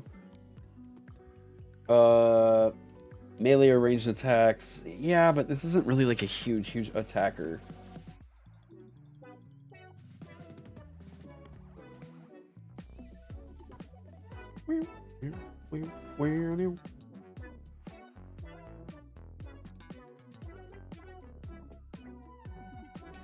The Dragoon and the Gadgeteer all classes are the most hype for later inclusion in backup play. The Sovereign and Noble classes are super neat take. Oh, thank you. Yeah, I like the idea, and like, because the thing that I've always told people, like, they were like, wait, you mean someone gets to start as like a prince or a princess or something? That feels really busted. And I'm like, wait, why? What? Like, go on. That was always the weirdest pushback I got back on it, because I was like, why not weave that into your story? Or like, how much impact do they really have to have where you're like, ugh, now I have to give them like all the gold in the campaign and yada. And it's like, really? Like, one of the things, actually, Dungeon Masters out there, I'll challenge you something right now. Elaborate, please. Yeah. So they kind of feel like if they give them this access to these resources, that suddenly like their game breaks down. Or like they feel like for whatever reason, because they're like a noble, like they're actually like of a position of higher stature or whatever, like somehow the entire balance of D&D is all reliant on gold cost. Yeah, it's very much a 5e-ism. Yeah. And I think it really shows that like the people that would have that complaint probably I think it comes from a lack of experience with running games. I'm like, I think that you might have the idea that like, yeah. Now you have to write a Thieves Guild campaign. Well, I mean, but like, that's cool, right? But like, if you become a noble, okay, so like, how do we incorporate that into the storyline somehow? Maybe, right? Like, okay, you want to play that? Cool. All right, so I need to get prepared with like, maybe, okay, your dad is the king. Okay, so where is that at here in the world? Okay, we get to place that over there. It takes like no time at all. 15 seconds of thought, right? There was an argument against starting as nobles and what I thought what all editions in D&D or old editions like I guess right or misremembering. No, it was just like some people thinking that if you were already starting in a position of like, I'm a ruler here in the world or something, then they're like, no, that's not going to fit with the and I'm like, okay, well, it might not fit, and that's one thing. But if you're like, no, that's too overpowered, it's like, I don't think you know what overpowered means. Like, we're giving everybody a sense of agency over the story just by them being a player in it, you know. I would encourage like some dungeon masters start out a campaign where the characters are fucking rich. Just like give them all the shit in the world that they're like, yeah, okay, we're gonna start out the campaign with like 1,000 gold pieces, and watch what happens as your players go like, okay, well, what do we do with this? You know, like, oh shit, Agile Monk, hey, thank you so much for the $5. Just wanted to stop and say thanks for the appreciation for what you do for the hobby. Thanks so much, Agile. I appreciate that. And of course, TTS is going to read that because I'm still working on this, and it's going to be like fucking 30 seconds too late, but I appreciate you. Hey, there we go. Just wanted to stop by and give thanks and appreciation for what you do for the hobby. Love and blessings, friend. Heart, folded hands, smiley face. Thank you so much, Agile. For your game, you literally let players choose their wealth and character creation. If you want to play a rich person, that's up to you. You usually don't. Yeah, like, I might at one time just do that, but like, even still, like, hang on a second, watch this. Hey, Amanda. All right, can you answer something for me real quick? Okay. Oh, good. Oh, here, let me say bye to him. Oh, okay. We're hopping off. Okay. I love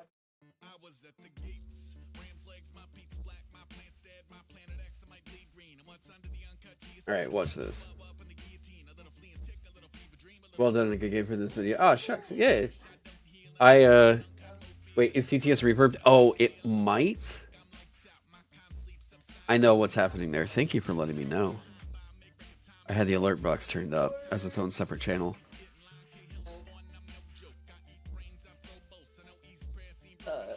Pizza? Or something, Oh, okay. if that works. Pizza just sounded good to me. Okay. I can do that. All right, watch this. So, Hi, everyone. all right, so there's a question that's come up. Okay. Now, Hi. let me ask you this. During character creation, I tell you that you have like 500 gold that you Hang could... on. Slow down for me just a little bit. Yeah, Because yeah. I'm taking new information. So don't worry about anything over here. I'm Okay. literally just Okay. asking you something. Okay. Okay, so like, let's say that we're playing a game, I don't know, D&D or whatever, and I just start out the game and I'm like, hey, you have like, your character starts out with 1,000 gold pieces. Jesus. Okay. Okay. So it's cool, How but rich! it's like, but what are you doing with it? I mean, I guess I gotta figure out, like, if I can either upgrade my shit or if there's, like, a cool pet I can find. Like, I'm gonna spend that money. Right. But like, do you necessarily think that because you started out with 1,000 gold pieces that like that immediately makes things way easier for you? No, I might assume that the, like, economy is higher. You know what I mean? Okay. Like, oh, if you're gonna give me 1,000 gold pieces, then, you know, a potion might be 10 gold pieces. You know what I mean? Maybe. So it's like I could only buy or something like that. Here's one of the things I was wondering. Does that feel overwhelming to you? I want to say no, but there's like, okay, it would only feel overwhelming to me if I was given the gold and no other resources and I had to go purchase everything day one. Like, Diagon Alley style, I've got to go get all Oh, my like shit. if you don't use this, then like it's gone. No, just like, Oh. instead, because if I have like all my armor and my water skins and what the fuck ever, and I have this gold, then I'm like, oh, okay, I'm pretty set. So if I happen to need something soon, I don't have to worry about like going and grinding to get, 5 gold. Right. I'm probably gonna be okay for a minute and I can like budget or whatever. But if I had, I know. Is that lightning? It's thunder. Wait, or I mean, yes. what? Yes. It said that we were gonna like not have any rain for like a week. Well, because I don't think it's going to rain. Bartlesville's getting like shit! a 3-minute shower. Shropshire DM just raided with 42 people. Holy shit! Hey, welcome, welcome! Hey, thank you so much for the raid, dude. Dope. Oh my god! Well, welcome everybody. Sorry, we're having a little discussion about gold economy and stuff in For TTRPGs. from like the normies perspective. Yeah, trying to it's like an accessibility thing. Yeah. Holy shit. Not your people borrowed from Mindari.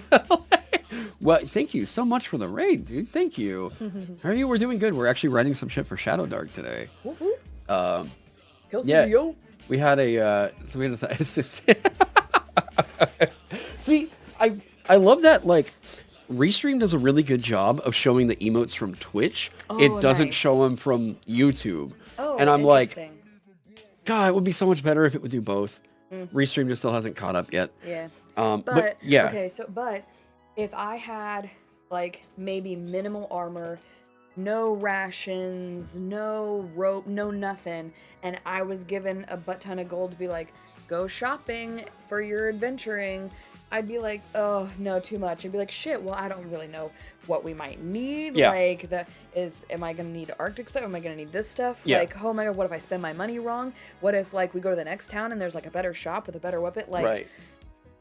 So, do you think that you starting out as somebody who's like a princess is something that breaks your game? no, gosh, you just have resources. So maybe, right? Or like, I mean, but I don't think that that's really much different than saying that like I'm a thief and I have contacts in the thieves guild. Yeah, no, exactly. Yeah, The same, like- because you just, to me, it's just like I said, it's just having resources. Yeah. So I mean, and that to me, that's why you should have like different people. In Yeah. different people in your party, because then you have different accesses to different resources. Right. So Yeah, this is. I don't know if that was helpful or not. But Well, no, I mean it is. It's kind of getting to the heart of like me saying, you know, I think that you starting out with a lot of gold or whatever for any reason is like in a TTRPG, unless that gold directly corresponds to experience, then like it's kind of whatever.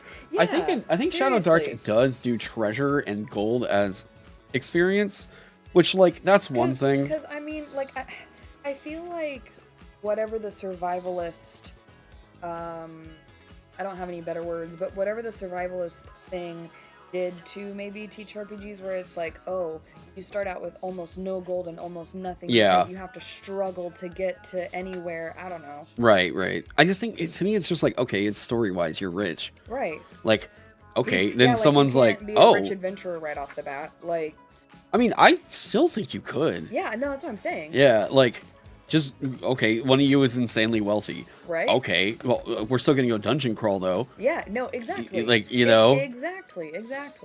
I like the idea. I still want to play in a campaign at some point where somebody, or I still want to GM a campaign Jasmine is where Rich somebody's AF going playing through the town of a, Aladdin. do what? So Jasmine is Rich AF going through the town of Oh, Aladdin. yeah, that's true, right?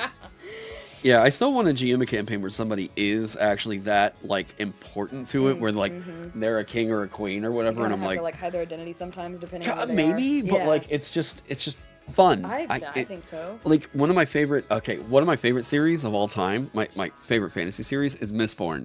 Yeah. And in Mistborn, they basically, like, this is only first, like, 100-page spoiler-ish. Don't worry too much. So Vin, who's, like, the main character, they discover that she's a Mistborn, which is, like, fucking crazy strong allomancer. Most people can only, like, tap into, like, one aspect of allomancy, like, either you're, like, iron puller Kinda or pusher. Like the avatar of, Yeah. like, she can, instead of just water Yes, bending, it's literally like the you Avatar. can do multiple Yeah. metal bendings, But, like- metal or allomancies. So, like, Mistborns are supposed to be rare. Like, Right. you if you come, because, like, most people, even if they have, like, access over, like, one of these powers, they're typically of super noble blood. Right, They're like, right. this is somebody's, like, fucking special. Yeah, okay. But one of the things that they do is once they find out that, like, oh no, Vin's a Mistborn, she joins up with this, like, guild, and they're trying to infiltrate a bunch of these noble families. And it literally becomes, Brandon Sanderson has even called it My Fair Lady. So that. Vin is having to dress up as, like, you know, a royal and all this other stuff. Lady. But her group has access to funding. Yeah, Because, right. like, there's people that want Right. to overthrow the fucking nobles. Right. And so Vin is trying to, like, infiltrate this group. And the fact that they have these resources honestly just kind of adds this element of, like, there's a really cool moment in the book that I think I've told you about where it was like, she got clean for the first time, and she was like, she looked in a mirror and thought like, oh wait, I'm pretty. Yeah. And it was like, oh Jesus Christ, Yeah, like that's such a heartstring tugger. It also Like, made me think of like the Star Wars campaign that I was in. We all worked for a Darth and we lived on their ship, and like we were very well, we had money, we like we didn't want for anything. Yeah. And it didn't break shit. No, like, no. at all. Yeah, I love. Oh, yeah, no. I know. Yeah, it's there's just such a good scene where it's like they realize like, okay, Ven she's like our she's like our assassin that like we've got to get in to like this dance. She's the right age where there's a bunch of these young nobles that are like coming up and meeting new, you know, others or whatever. And Vin, who has been like this fucking street rat for her entire life. Yeah, they bring the nails on the face. Hair. They bring her in, and then like only nobles ever really get perfume or soap and all this other stuff. Lilac in your bath and whatever. She like gets a bath where someone's like, okay, now we're gonna, you know, clean you up, make sure whatever, and then it's just literally she looks in the mirror and she's just I think the line is like, oh no, I'm pretty. And it's like fucking, oh my god, like I love that so much. I tell you, there's nothing better than like, yeah, that's what I'm talking about. Yeah. He said, isn't that just Miss Bourne's plot? Oh, welcome to the conversation. Yeah. That's so funny. Yeah, oh, it's so good. It is so fucking good. If you haven't read Mistborn, I haven't spoiled much of anything you won't learn within the first like 100 pages. So fucking good. You zoned out for a sec. You don't say. Oh man. Oh, hi, my god. Now he's like, oh, you guys looked at me. I better whine. I know. Yeah, do you guys see him? Is he? Hang on. Behind. He should be right here. Hey, Paulo. Paulo. Yeah, oh, there he is. I can barely see the little white on his head. He's just chilling on the couch. See, that's why I wanted to bring the couch in here. I was like, so he could just easy, like he could hang out, right? And then in the little wolf blanket. And then we got him a dog bed. He's got camouflage. He does. Yeah, and then we got him the dog bed in the living room, and he like never comes in here anymore. He's just like crashed out on that thing all the time. But then Amelia likes to sit on the backs of the pillows of the couch. Yeah. Yeah, that was kind of it. Nice. I'm done with you. You can go in the... Fuck you! Yeah! No, I was gonna go back in there and lay down. Fine. I don't think I'll sleep, but I'm just gonna lay down. Pizza? Yeah, not yet. Oh, yeah, I guess it's only 3:43. Mm-hmm. This Apollo got that dog. Yes. That dog. You should have said to your own dog, have a great day. Hey, thank you so much for the raid, Shropshire. Hey, thank you. Everybody go show Shropshire some love. Go drop a follow, all right? Hey. Better Monsters. Hey, welcome. Yeah, we got, like, busy in here. Oh, God. Hey, I'm here for it. Yeah, if people want to check out Shadowdark, I guess we could just we could do Shadowdark shit. Shadowdark it up. You're so white. Hey, I can't help it. It's not my fault. I was born with like no melanin, okay? It's not my fault. I'm cute. Love me. Shadowdark and about. Oh. Alright. So what else would be nice in here? 100% her fault, yeah.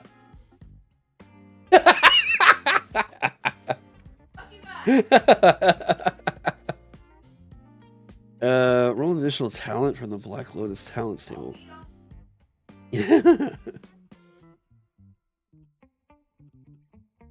God, the Razgadai feels like a little complex.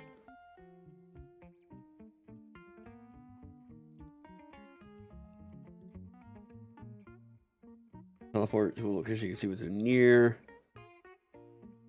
Dude, the Razgadai is such a cool idea. It's so setting specific, but like, yeah, this is like a fucking shadow. Did they do titles? Yeah, she did. Oh, dope. Dude, she has such a cool idea for the world building that she's doing inside of her goddamn, like, supplements like this. Dude, we need more zines, okay? We need more zines. Like, people keep making, like, short form content. God, it's so easy to grok, and everybody's like, oh yeah, that was dope. $5 and I got, like, a hex crawl out of that. Dude, you're gonna get so much more appreciation for that. You gotta learn how to use InDesign, man. It's, yeah, layout. I mean, learning layout, if you want to make content in the TTRPG scene, this is a huge part of it. Like, just about above any other software, this opens up so many doors for you. I mean, I've been approached by other YouTubers that were just like, I mean, have, you know, 10 plus times my sub count that are like, hey, we need a good layout artist. Would you mind helping us out on this thing? So, you know, it's like, hey, I've gotten to, you know, meet people and everything like that, right? This is a really, really good skill to pick up. I promise. Either this or Affinity. If you can do layout, you are a huge asset in the TTRPG scene. Like, just learn it. Yeah. Is there an animal fantasy setting yet? Mouse Rider or Humblewood. It wouldn't surprise me, actually. Someone brought this up, and I think that this would be, holy shit, Wizards of the Coast would be so dumb not to pick this up right now. That new Magic the Gathering expansion, holy shit. That what is it, Bramblebrook or whatever? What's it called? MTG Bloomborough. There we go. Bloomborough. Yeah. With all the Magic the Gathering setting books that they've been doing, they would be fucking super dumb not to just make Bloomborough a campaign setting book. Like, just, I mean, straight up, just do 5e. This is, Watsy, this is really why we gotta, yeah. If, just do it in the Guildmaster's Guide to Ravnica kind of a thing, and just straight up go like, make it the goddamn Bloomborough, you know, like do Bloomborough. Yeah. We need a good POD. Oh yeah, that's the huge issue with it. We need a really good print-on-demand zine printing service to get more zines going. 100%. Yep. Yeah, I posted about that. You're just like rehashing my Twitter post from the other day. What? Of course I'm gonna agree with you, Hisky. Yeah, easy layup of a setting book. 100%. Yeah, so cake of a setting book for them to do. You select the one card with the old rat and the otter guy casting spells together.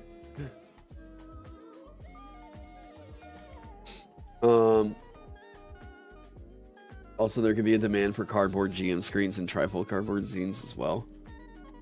For cardboard GMs. Oh, for print on demand? Oh, yeah. Yeah, they already did a Ravnica book. Is Bloomborough part of Ravnica? I mean, I don't know anything about the Magic the Gathering world. Like, I don't know dog shit about it. I've had some stuff going on in the background, but like, it's, I am not attached really. But I did see that like they had, you know, a fantasy animal setting thing that they were doing with Magic the Gathering, and it was like, this is such an easy home run thing. Just like, you've already got the setting, you've already got the art, make it a D&D book, and like you guys have an easy fucking home run product here that has the tie-in. Yeah, I don't know why they wouldn't do it. I don't know why they wouldn't do it. The MTG world used to have a loose connected canon, and they've sort of stepped away from that for now. Yeah, I mean, that thing would print money for them. Absolutely print money for them. Reminds you of Redwall. Wasn't there an RPG of that years ago? So there was Mouse Ritter. Mouse Ritter is still getting played, and it uses the Into the Odd engine, which, like, is super cake. Like, look, Into the Odd is, like, probably the easiest TTRPG to teach. Like, straight up. Mouse Ritter is taking the Into the Odd stuff and pulling it away from There is the Rude RPG too, yeah. So it all depends. If you want to do animal fantasy, it all depends on what system you want to use, right? So like here, if you want, all right, the Redwall animal fantasy games, okay? If you want to use D20 roll under, Mouse Ritter, D20 roll over, or roll high rather, Humblewood, PBTA, Roots, and then what am I missing? There's one I'm missing. I literally feel like I just said one. Oh, what am I forgetting here? Like, the thing is, with D20 roll high, the only reason like Humblewood is a thing, like this is probably one of the most popular third-party things for D&D. Like, I mean, Hit Point Press is basically completely operating based off the sales of this shit right here. It's like super fucking popular. That little owl knight guy has done numbers for them, you know? So like, if they were to just go like, okay, you know what? We don't want to bring on Humblewood onto D&D Beyond because we don't want it to clash with this other thing that we've got that we're going to bring on. The fact that there isn't an animal fantasy setting for D&D that's like official, they're just missing out on a easy fucking home run. Fucking cake home run. Although what I would recommend is that if you're looking at playing any of these, this is the one you play. Like, oh god, if you really want to do the Redwall style game, you play Mouse Ritter. You play Mouse Ritter. Humblewood is on D&D Beyond? Is it really? Is that like a newer... It is on D&D Beyond now. Okay, then I was... Hey, what up, Greg? So yeah, like... Okay, so with Humblewood being on there, I guess then that's your option, and they might not do the Bloomborough thing. But if they did, they should 100% bring on the Hit Point Press guys to help them out in writing it. Because, like, it's really clear that they knew how to tap into that for this audience, right? Any way to enable me to play a Rabble was one thing you'll take. Mouse Ritter, though, if you're trying to get, like, a younger audience into playing TTRPGs, you go with Mouse Ritter. There's a lot of procedure to it, but, like, the procedure and the rules that are in place right there, like...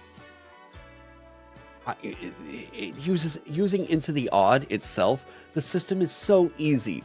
It is so easy. You can literally learn how. I did a short on how to play it. You can learn how to play it in like 40 seconds. It's so cake.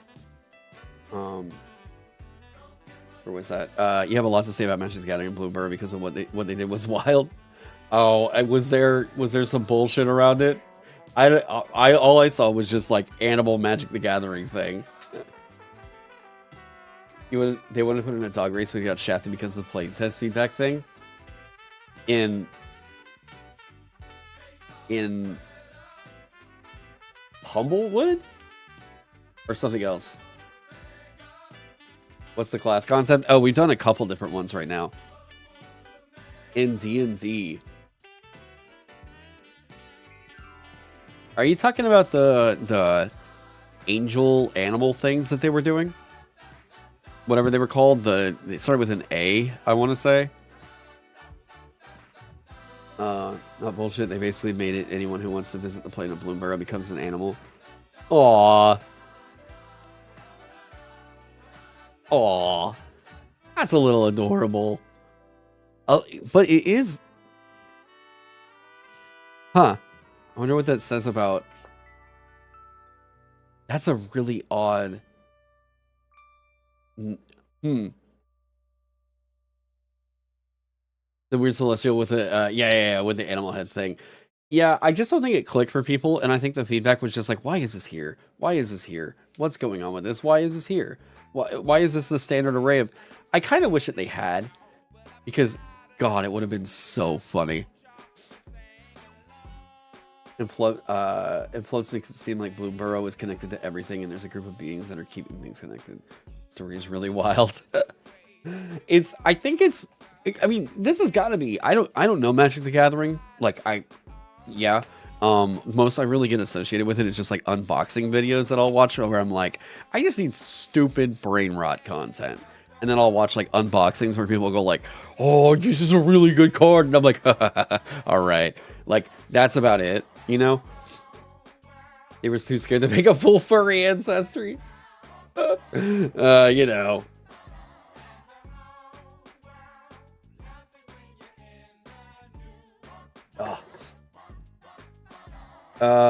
Still mad they gave people 3 weeks to playtest who playtested like 5% of the participants. This is like self-defending move. You mean on removing the Beast Folk style thing? Brain rot content. We also need a Rizzler class for Shadowdark, maybe. I don't know.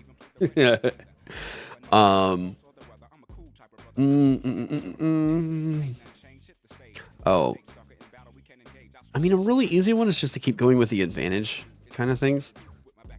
Here we go. Here.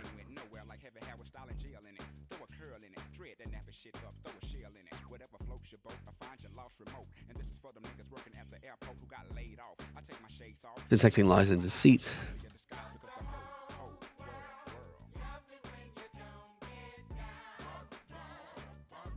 That's already really good. There's definitely an audience for the Cardinals. I've had people ask me to update the second edition ones. No, yeah, there's definitely an audience for it, but I think the difference is like if you put it in a core rulebook versus like, you know, it being in an expansion, it almost feels like if it's going to be in the core rulebook, this is expected on every single world, right?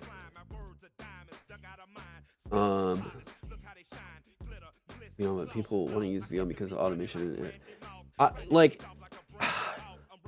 the complicated thing has been, like, okay, speaking as someone that's written third-party content and is aware of, like, you know, negotiations that I've gone on about, like, DM's Guild and, like, D&D Beyond stuff, like, I mean, I'm aware of, in, like, 2019, D&D Beyond was talking to Benjamin Huffman about getting the Pugilist put on there. And then, for some reason, they just, like, stopped talking to him. And it was like, what? Why? What happened? You know, and, like, there wasn't any follow-up there. No idea.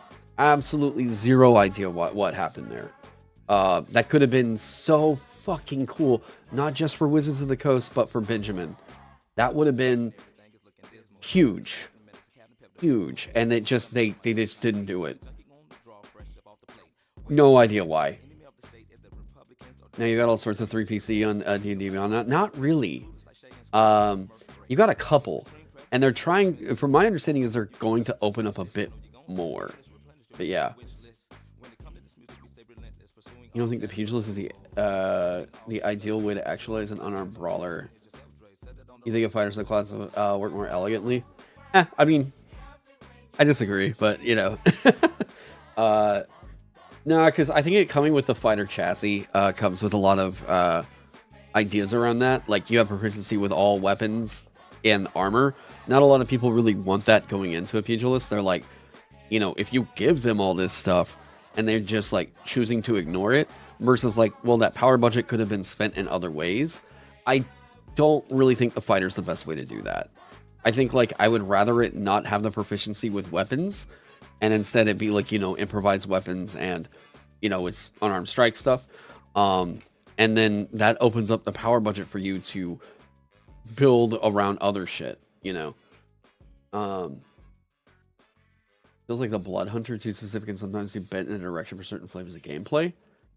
I mean, I think if you were going to make that case, you'd have to also argue that a monk shouldn't be in there. Like, you'd have to also argue why you don't feel like a monk should also feel like it fits that niche.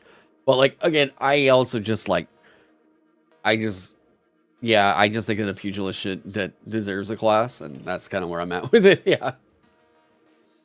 Yeah, there's infinite archetypes of it. Oh, for sure. Yeah. Okay, so we have to come up with... I had the idea here. This is ported over from a thing that I had written for Vagabond.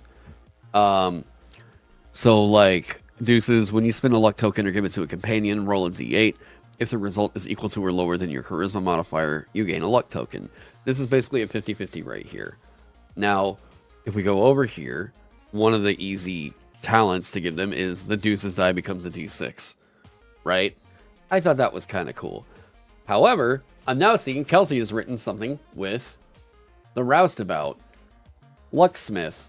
Whenever another player uses your luck token, they have advantage on the new roll. And I feel like, well, shit, if it didn't just have that, it would be like, well, that's a really good thing for it to have. But I also know that the roustabout is...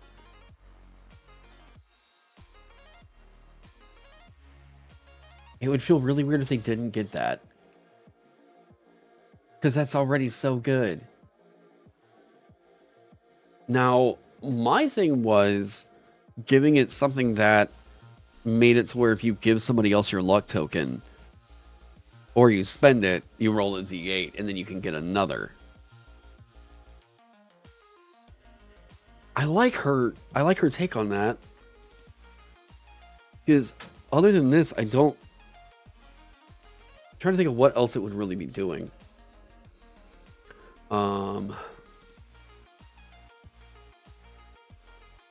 Right now is the prime time to just homebrew monks that use strength, since athletics does not skew the playstyle any longer.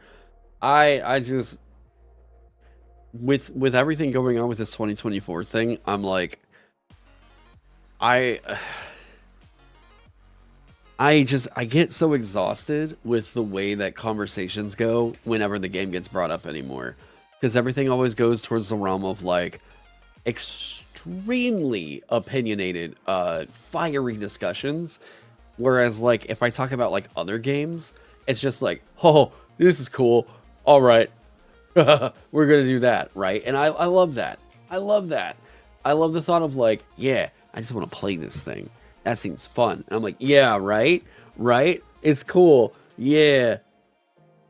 Do I think 2024 will do OGL or OG5E or do well? Will outdo OG5E or do well? Realistically, do I think 2024 will outdo OG5E or do well? Okay. No, I do not think that it's going to latch on or replace 5th edition. I said as much in my video, looking at it. Yeah, I should keep the IRL hot topics out of games. Yeah. So, like, I don't think that it's going to do well. I think by the metrics of success, if you're comparing it to, like, what other TTRPGs do, of course it's going to sell numbers. Of course it's going to do really well by that metric. However, WotC can't keep that up. The average success is something that would be like, okay, we looked at Shadowdark and we're like, that's a fucking crazy success right there. Holy shit. Like, awesome success that they're having right there. Kelsey is one woman.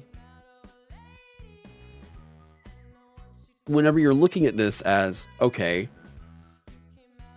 well, now we have a team of over 200 people working on this book. $1 million doesn't get you fucking dick. That doesn't do dick for you at all. That barely pays for the fucking overhead it costs you to print the books. Like, maybe barely. So, like, you don't have money there to pay for salaries, whatever. Now, I'm not saying I think that this book is only going to make $1 million. No, I'm sure that this book is going to do quite nice. Not quite nice enough to where it's going to justify having the team working on D&D like they are. I mean, and I don't. There's also other TTRPG publishers that are like in the chat right now, so like, feel free to queue in. Don't just take my word for it. If you see like Lysander clocks in, Greg Leatherman is like very, very heavily involved in the TTRPG scene. There's also a couple people that like if they chat something and they haven't told me they don't want to, me to mention their names, then like I'll, point that out. But like, dude, it's I think it's gonna be rough. Yeah, there's Greg. So like, the overhead that's going to be required to make this huge swap, the amount of time they put into it, if it doesn't succeed, we're going to see a lot more layoffs. Like, a lot. I think it's not out of the realm of possibility that if this does not succeed, they might be looking into selling off the D&D brand. D&D has had a rough couple years. After everything that happened with the OGL, like, they were already kind of suffering beforehand. Layoffs are kind of happening all over the place. Yeah. So, like, the problem is, the reason for me why it gets frustrating is just because it's so easy to fix this. You think it's going to succeed? Do you think, like someone in chat was asking earlier, do you think it's going to come anywhere close to where, like, 5e was? Like, of course it's going to do well. I don't think it's going to do the kinds of things that they wanted it to do. Right before the holiday season, the layoff again. Happy holiday. Yeah. Remember when there was a rumor that the D&D IP was going to get sold up to Tencent? Yeah, and then we found out that it was just an AI-generated article hosted up by some Chinese, like, misinformation website. Yeah, that was bizarre. That was one of the weirdest days in news for anything. If WotC/Hasbro sells off the D&D IP, who should buy it? Realistically, what company would buy it? What's the dream team company to do it? So what I would recommend, actually, is that... Oh, my God. I don't know that there's a company that I would necessarily have in mind, but I do think that, like, if they just spun off and the D&D team became its own thing, and Nintendo, God, it wasn't clickbait BS. So I'm going to bat for Glicker on this, actually. Glicker got fed some bad intel that got verified, like, well, that to him seemed to have gotten verified by a company that, by all intents and purposes, by all of us looking into this company for like an entire day and a half, they looked legit. Like, they looked legit. So it was like, oh, what the fuck is this? Right? And by the way, Glicker is like, he does the marketing thing, right? Glicker does do marketing over there at Roll for Combat. They do attention grabbing thumbnails, right? But, and I've even like said, like, Glicker, hey man, you know, it's a little bit sensational, right? But I will say this, that does not make Glicker a liar whatsoever. Glicker's been a good dude, like, in any conversations I've had with him. It just feels like right then, even the resources he had that were like, while he was looking into that, we're all telling, like, dude, there's some news coming out, right? Glicker wouldn't be posting misinformation of his own volition. It would be stupid if he doesn't need it, nor does it make any sense. Yeah, no, exactly. He doesn't make that much money off of YouTube at all. It's a fun thing for him to do. He likes talking about the TTRPG industry. Roll for Combat is successful in its own thing.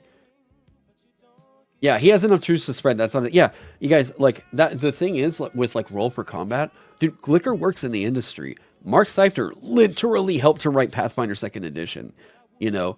So, like, by all intents and purposes, that story fooled a lot of people. We were like, holy shit, what the hell is going on, right? Like, yeah, he speculated on the idea, but the thing is that it seemed like an AI, like, article farm based out of China or something, used the transcript from his video to make the article that got everybody thinking, holy shit, wait, Glicker knew something. And then it was like, what the fuck? And even Glicker was like, I didn't say shit. I don't know who these people are. So then we start looking into it, and it's like, oh, this is an investment firm? Based on, what the fuck? What is happening? You know, and that turned into, so it's like, there's confusion going on, right? So in the confusion that happened, then people were like, oh, Glicker's spreading misinformation. And then I even saw journos that were like, Glicker's spreading whatever. This rumor's like, not to be, YouTubers are at this again. And it's like, whoa, hold the fucking phone. Maybe it's not that everyone's out here like trying to spread lies for clicks. maybe it's that, like, we heard some information that seems a bit concerning, and fucking shit fell out, man. Like, that was wild. Holy shit. What a weird, like, 48 hours in the TTRPG industry. Everyone is layoffs at the end of the year because budgets and fiscal years. It's a Hasbro thing and corporate thing. You know, hold Watsy accountable for that. No, the layoff thing, like, that's why I haven't really personally pushed on that. I'm like, that is definitely a Hasbro. That's a Hasbro C-suite decision right there. Like, with all that, I was always like, yeah, but other companies do this too. Like, it sucks. But, like, of everything that was going on, I'm not surprised, right? Like, I'm just not surprised that that was a thing that happened. And, like, it, you know, can it be framed in a way that it was like, yeah, that really sucks how they're screwing these people over? Yeah, of course it can get framed that way. But, like, you know, yeah, like, I got laid off after 26 years. I know how it works. Yeah,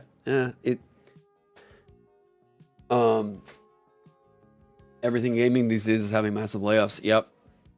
Plus, we don't have all the info on our hands, and it's the worst making a mistake than making a judgment without having all the facts at hand. Yeah, and, like, you know, like, YouTubers, like, hey, for me, like, I will tell you guys right now, I've had people dropping leaks to me that I was just like, especially after last year with, like, the AI art fumble, I was like, I do not need to be the guy that people are dropping leaks to anymore.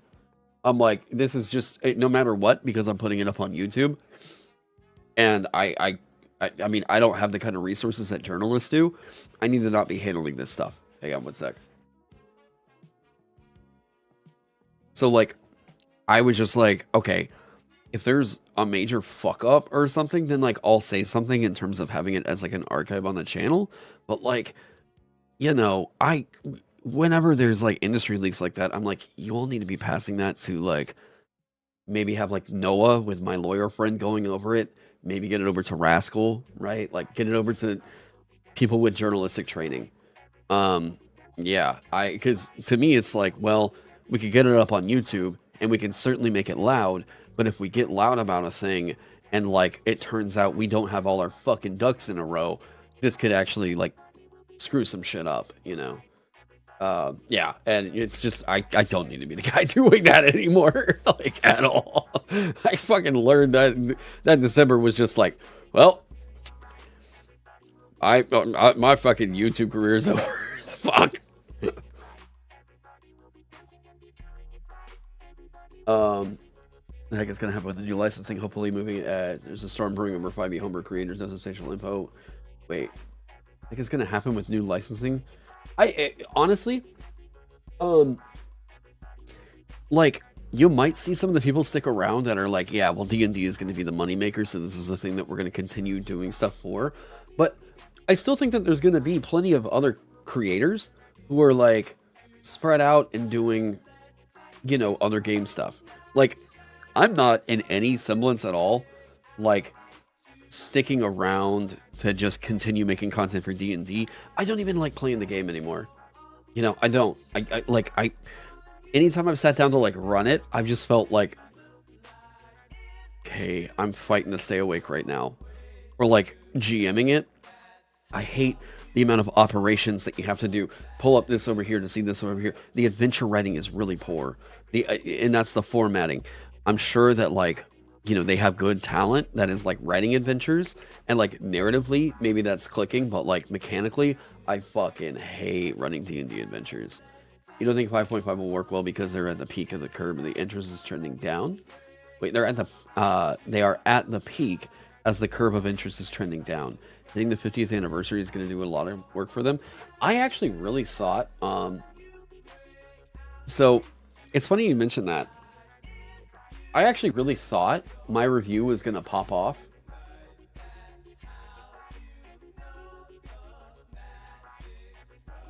I don't know that people are really into the new thing. Guys, like, these are my metrics on that review. Like, you look at my channel average and then look at this.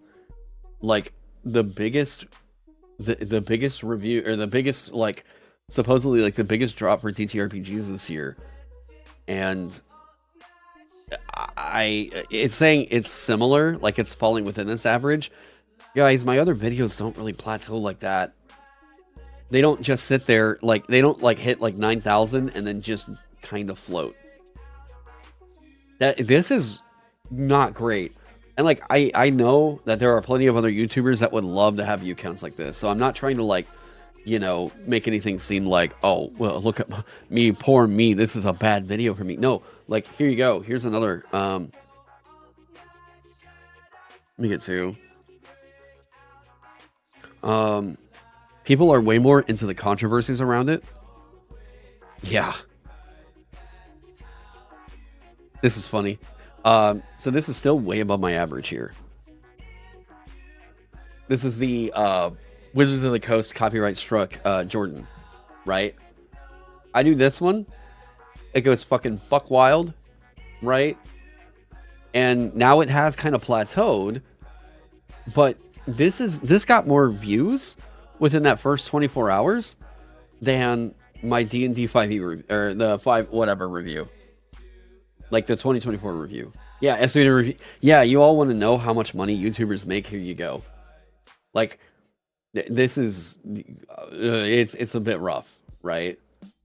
You don't think even Laser Llama wants to do anything with 2024 D&D? Has Laser Llama said something? I mean, I know Kibbles is not super stoked about the way things are going out with it. Yeah, I don't know. I mean, like, if I'm looking at, like, the metrics on my channel for, like, what people are checking out, I don't know that people are super into the D&D 2024 stuff. I'm even hearing from other people, their views are way down on the D&D 24 stuff. It, like, way down.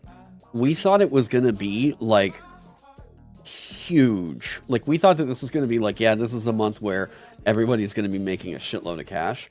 I think that Treant Monk is probably doing pretty well. I think a lot of people just know, like, hey, Chris is, like, the dude who just, like, could write a dissertation on 5e, right? So, like, I think Treant Monk is being viewed as, like, the dude who to go to for specifics on deep dive rules changes. But to everybody else, it's like, I think it's kind of fumbled. D&D YouTube audience is a very small... Well, yeah, no. Like, I mean, of course, take it all in, you know, grain of salt and everything. But, like, still, this is, like, the biggest audience for, like, video content on D&D. You know? Usually, like, Jacob, XP to level 3 for more conclusive info. I mean, I guess, but, like, it's got more casual engagement. Okay.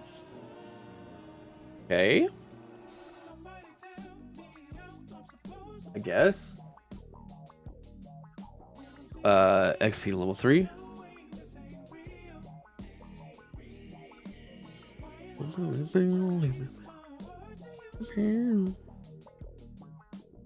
He did something on weird spell rulings, which appears to be for about 5e. That got 182k. Let me see here. So here's the thing to look at. Yeah, this is a great personality. Yeah. Yeah, so here's the thing to look at with his channel. So typically Jacob is like, I guess you could say on like, hey, I'm putting out, you know, videos on this stuff. 609k is really good. Like, really fucking good. I read those terrible 44 rules for D&D. God, everybody was like going off on that Reddit post. I try not to laugh at these horrible memes. D&D players who just play themselves. Okay, so let's go up into the like, oh my god, new monk. Okay, 231k, really, really good. I don't know if this is specifically on the D&D 2024. I don't know. I do know that this one is 357k. I don't see the same engagement. He's still, like, these are still great view counts. Like, really, really great view counts. But I'm used to seeing Jacob's videos, I think, up above 500,000. Like, yeah, around, I guess, like 42k. I mean, it's still good. maybe it's average? Maybe? Yeah, God, I think this was the only series of his that I wasn't a huge fan of. The lowest rated homebrew classes on D&D Beyond, simply because I was like, that's usually just people submitting stuff over there. I mean, like, if you highlighted, like, maybe what are some of the better selling stuff on the DMs Guild, or, you know, maybe,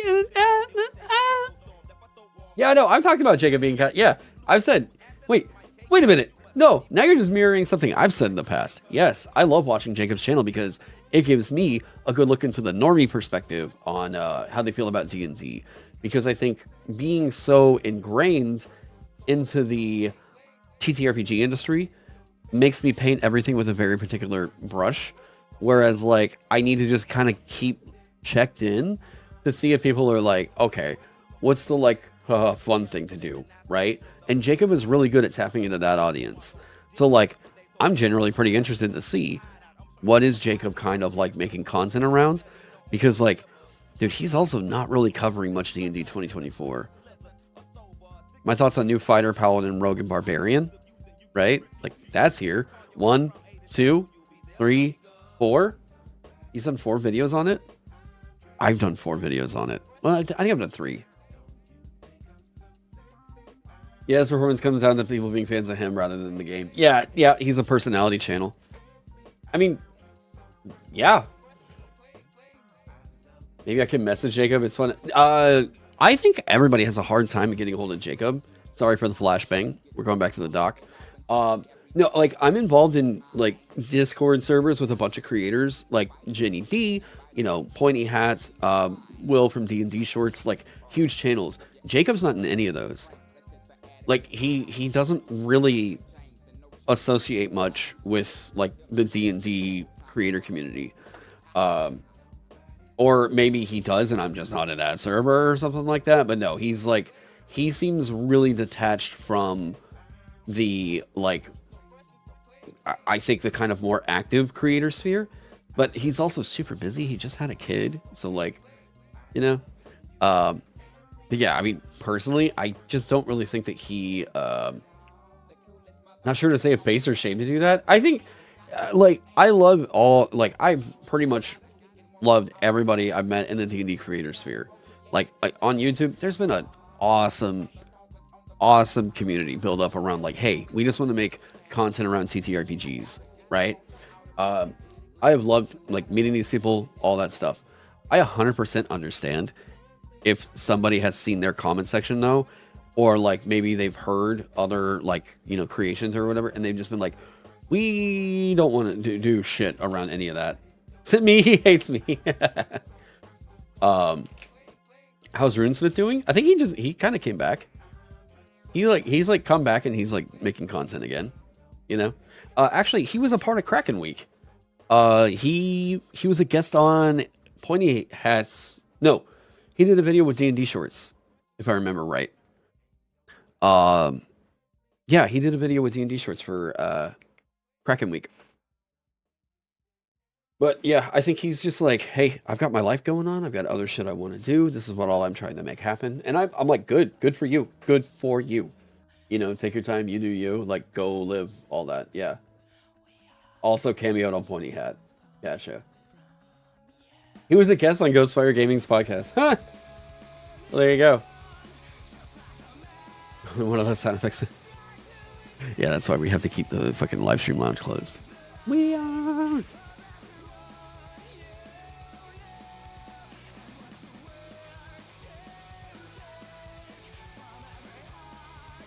Have I heard the Florida furry who killed someone with an RPG?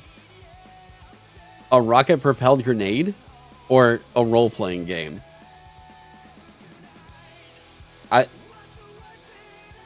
Both sound like they could be true, so I'm intrigued. I'm intrigued.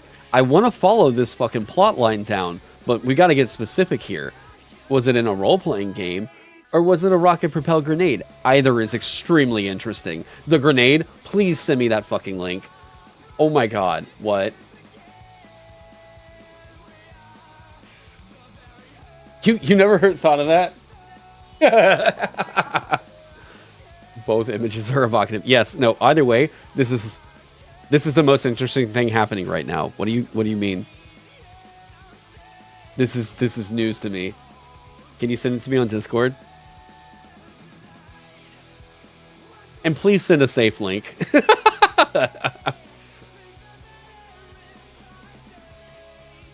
This song reminds me of Need for Speed. Dude, Helena from My Chemical Romance? Just like one of the greatest songs of my generation, that's for sure. How am I? I'm doing good, Hornets Echo. How are you? Give me a second. Okay, I've got to see this. Holy shit. Oh my god. A furry that tried to kill his roommate with a rocket-propelled grenade. There are so many more subtle ways you could do that. That got personal, man. Hey, yeah, what up, Fred? Yeah. Just kind of working on some stuff in Shadowdark concept I've got for a book. What?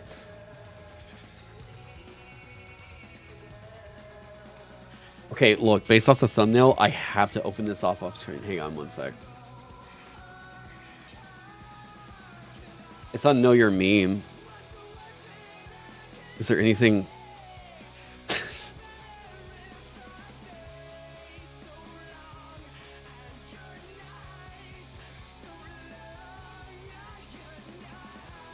Sorry, look, hey, if you've ever come to my streams, you should know to expect this, alright? Oh no. Okay, everything looks safe. I'm just skimming the images real quick. Okay, everything looks fine. Are we good?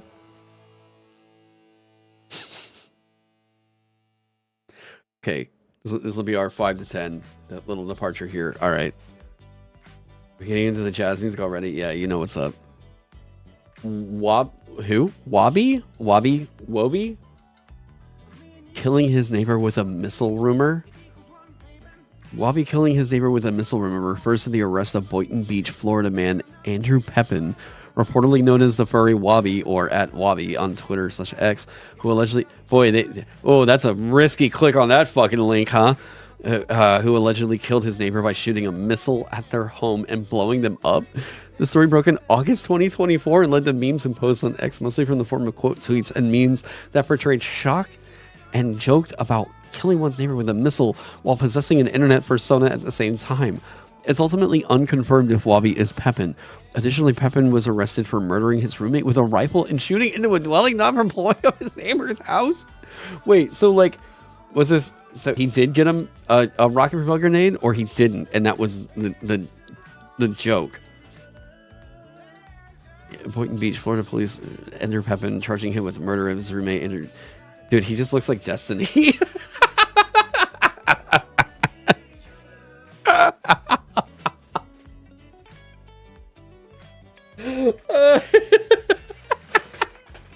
Okay, according to the court documents, Pepin allegedly fired a rifle at Richardson 3 times, striking and killing him. Also charged with shooting in an occupied dwelling. My shot was posted on Instagram. Okay, weapon offense.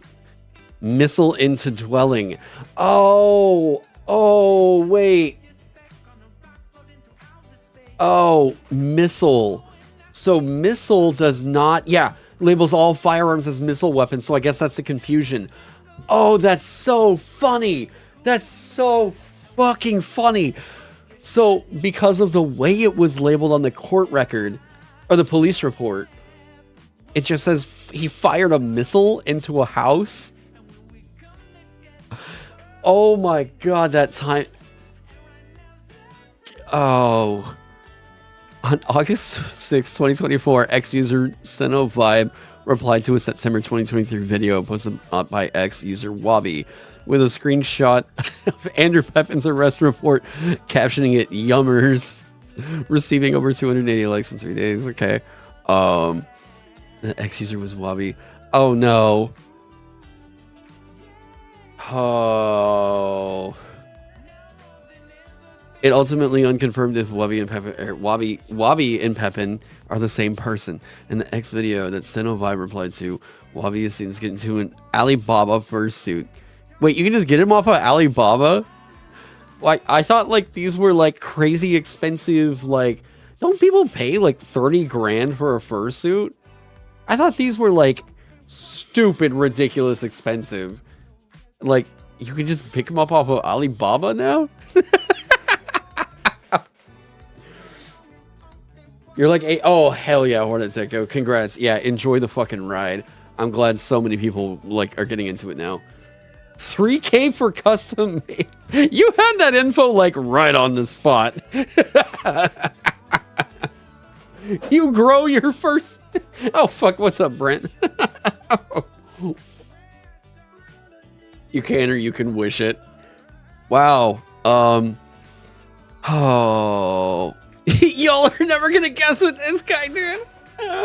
Oh my god. Oh, that is too good. You know, just firing missile into dwelling is so fucking funny. You're bringing over pizza? Oh, hell yeah. Need to know toppings? I mean, I'm a pepperoni dude. I can do like pepperoni, sausage, you know, whatever. But yeah, like, I mean, that's me. I know Amanda just likes pepperoni. So, yeah. I think that's about, yeah. I don't know. I'm not feeling too weird. But holy shit. That is so fucking funny. You know, I don't know whether to be, like relieved or upset that it isn't an actual missile. I like, hey, well, no, I can't be glad for the guy because he's dead. Well, that sucks. Like, I mean, he still succeeded at what he was trying to do, but we know that the funnier timeline is if he would have actually gotten a rocket-propelled grenade, right? Like, that would have been the funnier timeline. But, like, you know, this is what we got. But, really funny about the confusion. God damn it. Oh. Glad to bring something weird and funny. Oh, hell yeah. No, thank you. Thank you. Versus used to be even more expensive years ago. A suit runs like 8 to 10K now instead. Jesus. The Aaron Paul meme at the ending. It's even kill my neighbor with a missile because I'm bored. Oh, that's good.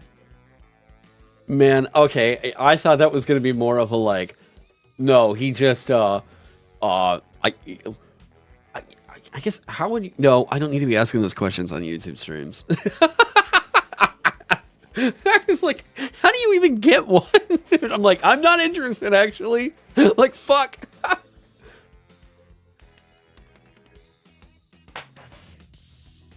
No ice. Inflation does not affect fursuits, it seems. Oh... You know, I don't know that I can close that off with anything that's going to be better than that fucking comment right there. That's, yeah. It's Florida, you wouldn't be surprised. I don't know, man. Like, I think that's just generally like kind of the architecture now of the world. Like, because of the way that shit just works online. I don't know, man. I've seen some pretty fucking bonkers shit that, like, I wouldn't just say is Florida, man. Like, I think Florida just, you know, I think they have the normal kind of weird for most states. They just kind of like, now whenever you hear Florida man and you hear about that ridiculous shit happening in Florida, you're just like, oh yeah, Florida man, you know what's up, right? Like, I've heard plenty of weird shit that's just happened here around like Oklahoma or whatever that I'm like, yeah, but like, you know, Oklahoma, man, right? I guess, like, I don't know, what's like the weirdest, like, Manda? What's like the weirdest thing you've heard of somebody do here in Oklahoma?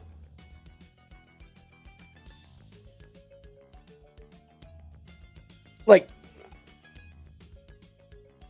I don't, like, yeah, because, like, it seems like with Florida, it's like funny crime. But unfortunately, I think here we get a lot of just, like, not funny crime.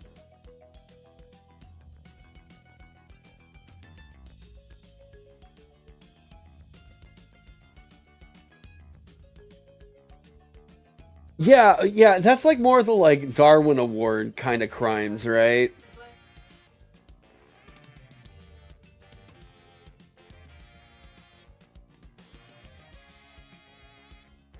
I know, really enthralling streams. Sorry, guys. Do what? Oh, that's right. Yeah, we've got Tiger King here. I kept forgetting about that. Google my birthday and add Florida Man. Google my birthday and add Florida Man. Okay, September.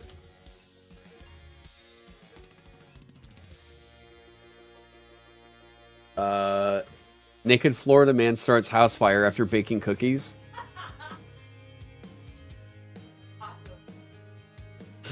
I mean, yeah.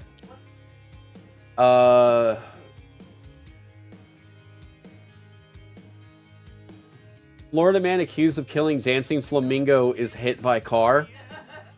Oh, hit by truck and killed before trial. The man accused of killing Pinky, a well-known and beloved flamingo at Busch Gardens, Tampa Bay, was hit by a truck and died before his trial related to the bird's death.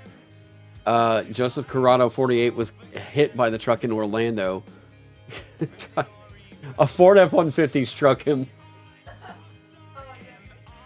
Poor guy. I mean, he was a flamingo thief, so, like, you know, he's only, like, the worst of the worst of humanity. Florida man suspected of smelling women's feet at public or at library leads police on scooter chase. Man got pet cemeteried.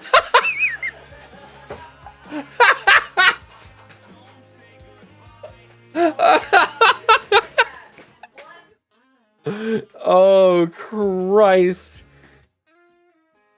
Or the Oklahoma man hid in a septic tank to spy on women. Dude, for real though, like, man who tried to trade an infant for chicken nuggets. Dude, wait, yes though. Like, those are the kinds of fucked up Oklahoma things you hear about. Like, that's the thing, is like, in Florida, these at least sound like kind of goofy, but Oklahoma ones are just like, oh, that's fucked up. Like, oh, he, you know, traded in his baby for chicken nuggets. Yeah, like, that wouldn't surprise me. If that was an actual story, I'd be like, yeah, that... Sorry about my state, you know? Like, fuck. It's... The thing I like about Oklahoma, it wasn't his baby. Okay, like, alright, yeah. The thing I do like about Oklahoma, though, is, like, I say this to kind of cope, you know? But, like, we do kind of feel like a bit of a Gravity Falls style situation where we have, like, lots of cryptids and whatnot. Wow, speaking of Oklahoma, Cliff Diver's playing right now. Yeah, like, Cliff Diver's actually an Oklahoma punk, pop punk band. We share that burden of being from Oklahoma. I agree, we have... Okay, so... is this real news or just fake news to get traffic? Dude, this is American news. Like, so it's, yes. We have that full of cryptids because it's the Midwest. Yeah, kind of, like, beef between Oklahoma State fraternities results in dead Longhorn on campus. Oh my Christ. Yeah, like, so Oklahoma is known for having a really bad problem with meth. Like, really bad. Like, if you think, like, okay, well, Florida, yeah, no, Florida gets a bunch of the really bizarre shit. They get, like, Florida is the, like, oh, now dudes are huffing fucking wasp killer and going in and, like, running around naked during Thanksgiving and shit. No, wait, that happened in Oklahoma, didn't it? Do you remember that? The guy that huffed the, Sting? The guy that huffed the, wasp killer during Thanksgiving and, like, ran in naked at a family's, Thanksgiving? Yeah, hang on, let me find that. Yeah, bath salts. Yeah, bath salts was a Florida thing, if I remember right. Man huffs wasp killer, Oklahoma. Oh my god, this happened on Thanksgiving. You think that did happen in Oklahoma? I'm trying to remember where. I think this is out near, like, Hominy or something like that. Like, there was a guy that, and it was, like, the first we had really heard about, like, it was the first that we had really heard about people huffing wasp spray to get high on anything, and they called it like, I think they called it sting or something like that. And he got high, ran in naked into like his neighbor's house while they were having fucking Thanksgiving dinner, and like grabbed the knife that they were carving up the turkey with, and like I'm like, what the fuck? What the fuck? Yeah, God, you sniff glue like a normal person. Yeah, I'm trying to remember what that would have been, or where that would have been, but yeah. Yeah, McMeth Witch, police find drugs hidden in Oklahoma man's breakfast sandwich. Like, you know, okay, so it all depends. Oklahoma is like, here, okay, I'll do this. This will be fun. We always need our weird departures, okay? This isn't... Please tell me this doesn't show my location. This would be fun to do. Please don't. I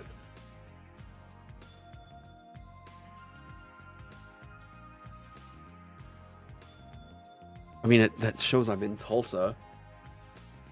Okay. This is fine, right? This isn't showing anything. Okay. All right. So for those of you that are like, hey, Oklahoma, what's the like cool shit around here or whatever? Okay. This actually tells you guys I'm in Oklahoma now. All right. So here's what to know about Oklahoma real quick from like an overall, I don't know, someone who's lived here for a while. Actually, Amanda, this would be great having you in here for what the weird shit in Oklahoma on a map. Okay, so of course I live up here in Tulsa, right? Now, the whale. Yeah. Well, the whale in Catoosa. I mean, but it's not really. The center of the universe is really cool. It is really. The center of the universe is really cool, but it's hard to demonstrate, like, kind of talking about it here during a stream. Yeah, it is a thing that you really do need to go experience, because so what we have is it's called like an autoacoustic phenomenon or something like that. But downtown, we have there's a spot in like up on top of these train tracks, and it's known as the center of the universe because if you stand in the center of it, your voice will echo and nobody else's does. Only to you. Yeah, but only to you. Nobody else hears you echo, but you hear it when you're standing inside the center. Yeah. Having Red Fang playing while this is, yeah. It's like, what did they call it? I've heard it called an autoacoustic phenomenon. There it is, autoacoustic phenomenon. Okay, yeah, so it's this spot. Yeah, and you stand right over that line. Here, bring it up over here. Okay, so this is the center of the universe. It's like, there's this bridge, you go and you walk on it, and if you stand in the center, like this dude is right here, and you talk, an echo circle? Wait, that sounded like too much of a like, oh yeah, I know what that is. Are these common? Right? Yeah, this is the only time I've ever heard about something like this. Is this common? An echo circle? Look it up. Echo circle. You have one in Liverpool? What? Oh. So there's Center of the Universe, Nazareth College Echo Circle. Wait, what? So then it has to, then it must have something to do with, wait, what is an echo circle? Standing in the very center of the circle, your voice will echo back to you. However, others around you will hear your normal voice. But do we know how it's done? It can be easily explained by... Wait, what? They've always told us. Yeah, they've always told us no one knew how the fuck this worked. Oklahoma's teaching Oh my god! We've been lied to! Oh, surprise, surprise. We've been lied to! Oh my god. We can't rely on our school system for Wait, shit. Soontide, you're from Oklahoma. Had you been told that anybody else has one of these? Like, I was always told this was a technological phenomenon. Yeah, this was something that they didn't know. There were a lot of them out here. One in Michigan State's campus. What? Guys, I'm telling you. It's like a different country out here. Wait, so this is like not that special. Wowie. Because that is like the thing that people are like, hey, Oh my if you're God. in Tulsa, you have to Maybe experience Tulsa this. sucks more than I thought. I thought this was really cool. Me too. I thought it was really unique. Wow. I'm kind of mad. I get it. I'm kind of I mad. get it. A piece of our Tulsa charm was just kind of Yeah, shattered. you thought, or though I had heard of the one at Michigan State, my sister discovered it when she went to school there. Yeah, this is like finding out Santa isn't real. Yeah. Yeah, it is. It's like, I don't know, it's kind of a piece of Tulsa Okay, culture. well, maybe I do have one. Maybe I do have another little weird oddity. It's called Gravity Hill. Oh, is that the like Crybaby Hill or whatever, where the ghosts like push your car up the hill when you turn your engine off? But it's not Crybaby Hill. Or what? Yeah, whatever it's called. Okay, so Gravity Hill or Magnetic Hill. Now, which one of you motherfuckers is gonna go like, oh yeah, no, we've got like 3 of those out here in like Apple Bottom, England. Who's gonna ruin this here? Gravity Hills are all over the place. Sorry, fuck off. What? Yeah, I thought this was just an urban legend. I didn't even think it was real. No, because like you can put powder on the back of your car, and then like the rumor was, you have one there. The cars roll upward. All right, fucking. You know what? All right, you know what Oklahoma gets for like fooling me on this now in front of my audience right now? Oklahoma sucks. You all get to hear all the nasty shit about Oklahoma, all right? Yep. Here we go. All right, Oklahoma. Okay. I thought it was magic. Guess what? Fuck this place. All right. God damn it. There's ones in Orlando. All right. We're not special. I know, because I used to think we're not special. Tulsa's the only part that I would take with me It's to Colorado, and now I don't even know about that. Twilord, hey, thank you so much for the $5. U.S. education and some magic other education. The Babel does the techno or how you can boop. So now you can boop it. Villain origin, yes. All right, let's talk about the stupid shit that they were like, yeah, this is what we're really cool for, right? All right, we'll go to the blue whale since it's the fucking picture of it right there. Everyone's like, dumbest thing, I think. Everyone's like, yeah, the blue whale of Catoosa. It's a stupid ass, like, what, half a century old water park? Yeah, and you just go and you look at it and you're like, cool. I mean, I guess you could swim in that nasty pond. No, it's full of water moccasins now. Fucking no, man. No, They're trying you to, don't. Like, revive it. Have you seen? They're Do like not. putting a little like rest area over Yeah, there. do not go swim in this shit. Do not. Don't go over here. We have the big Jesus hands. Yeah, Over at ORU. ORU's Big Jesus hands. What's the lore? Nothing. It's just an old rundown fucking water park. Yep, that's it. And- It was just left up from And the now old, people pass it on the road and they're like, hey, there's a whale over there. Isn't that little quirky? Look at Fucking, that. this is so dumb. And now the parking lot's used by a lot of churches for revivals and shit. But it's infested with water down moccasins. To the blue whale to pray. They're Study yeah, it's infested with water moccasins now. Do not get in that water. Don't even get on this fucking whale. You'll get bit by a snake. And the only cool thing that was out there was Molly's Landing, Yeah. and it got fucking ruined. Oh yeah, Molly's Landing burned down. Ugh. Yeah. This state sucks. Yeah, it's a leftover from the old Route 66 days. Yeah, I guess it's like a little bit of a stop, right? You know Because like what's good about Tulsa? What? Shuffles. Shuffles is about good. Tulsa. Shuffles is a really good name for Tulsa. Okay, so what we need the dirt. So this is where I went to high school, Verdigris. So there Nothing is town. This, like crazy weird haunted house. Oh, you got to speak up louder. There's like this crazy weird haunted house that Noah grew up in. Oh? Yes, my brother-in-law grew up in. Oh. Yes, and it's like nobody's been allowed to live in it for a long time. It's like it's just a place you can tour and visit. And him and all his siblings have really weird effing stories. Hank's Hamburgers? Oh, Pops is kind of cool. I guess.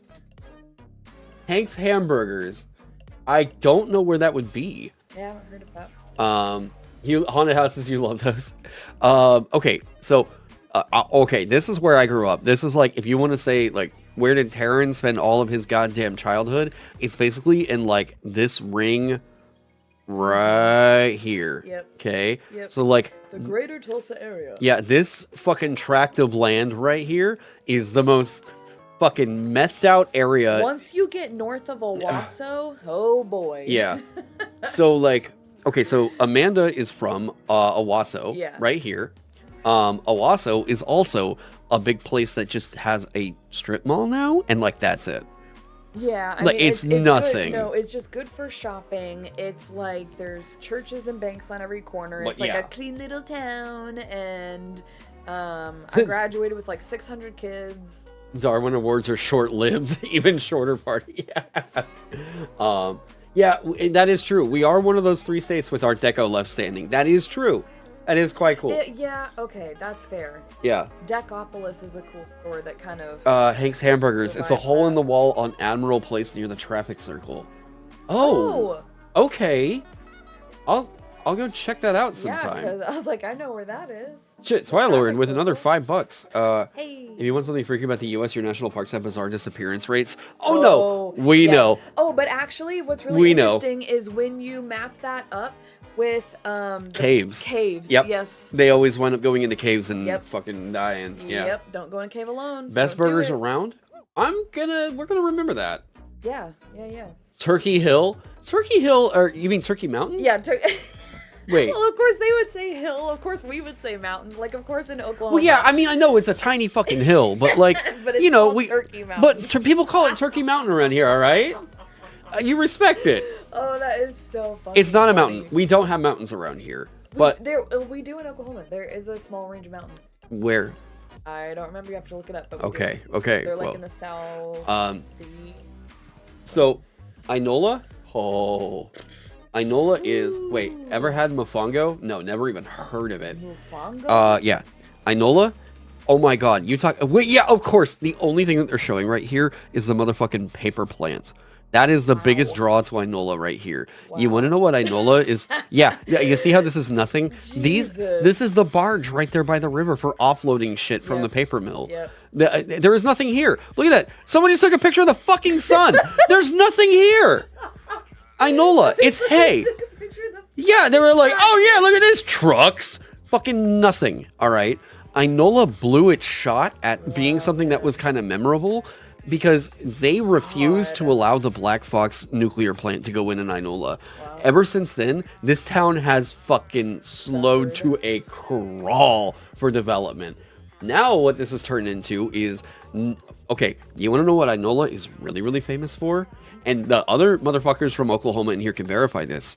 This is like where all the KKK motherfuckers go. Dude. Inola is like, Dude. I could drive 20 minutes away from my home and get you to a building that I'm like, that is a KKK meetup. Like, 100%. Yep. The people in chat that are from Oklahoma, that if you know Inola, you have to slow down. Wait. Yeah, you have to slow down on your way to Rocklahoma. Yeah. Yeah. Twiler, thank you so much for the other fucking $2. Caves like Heller, Goblin. Yes. Yeah.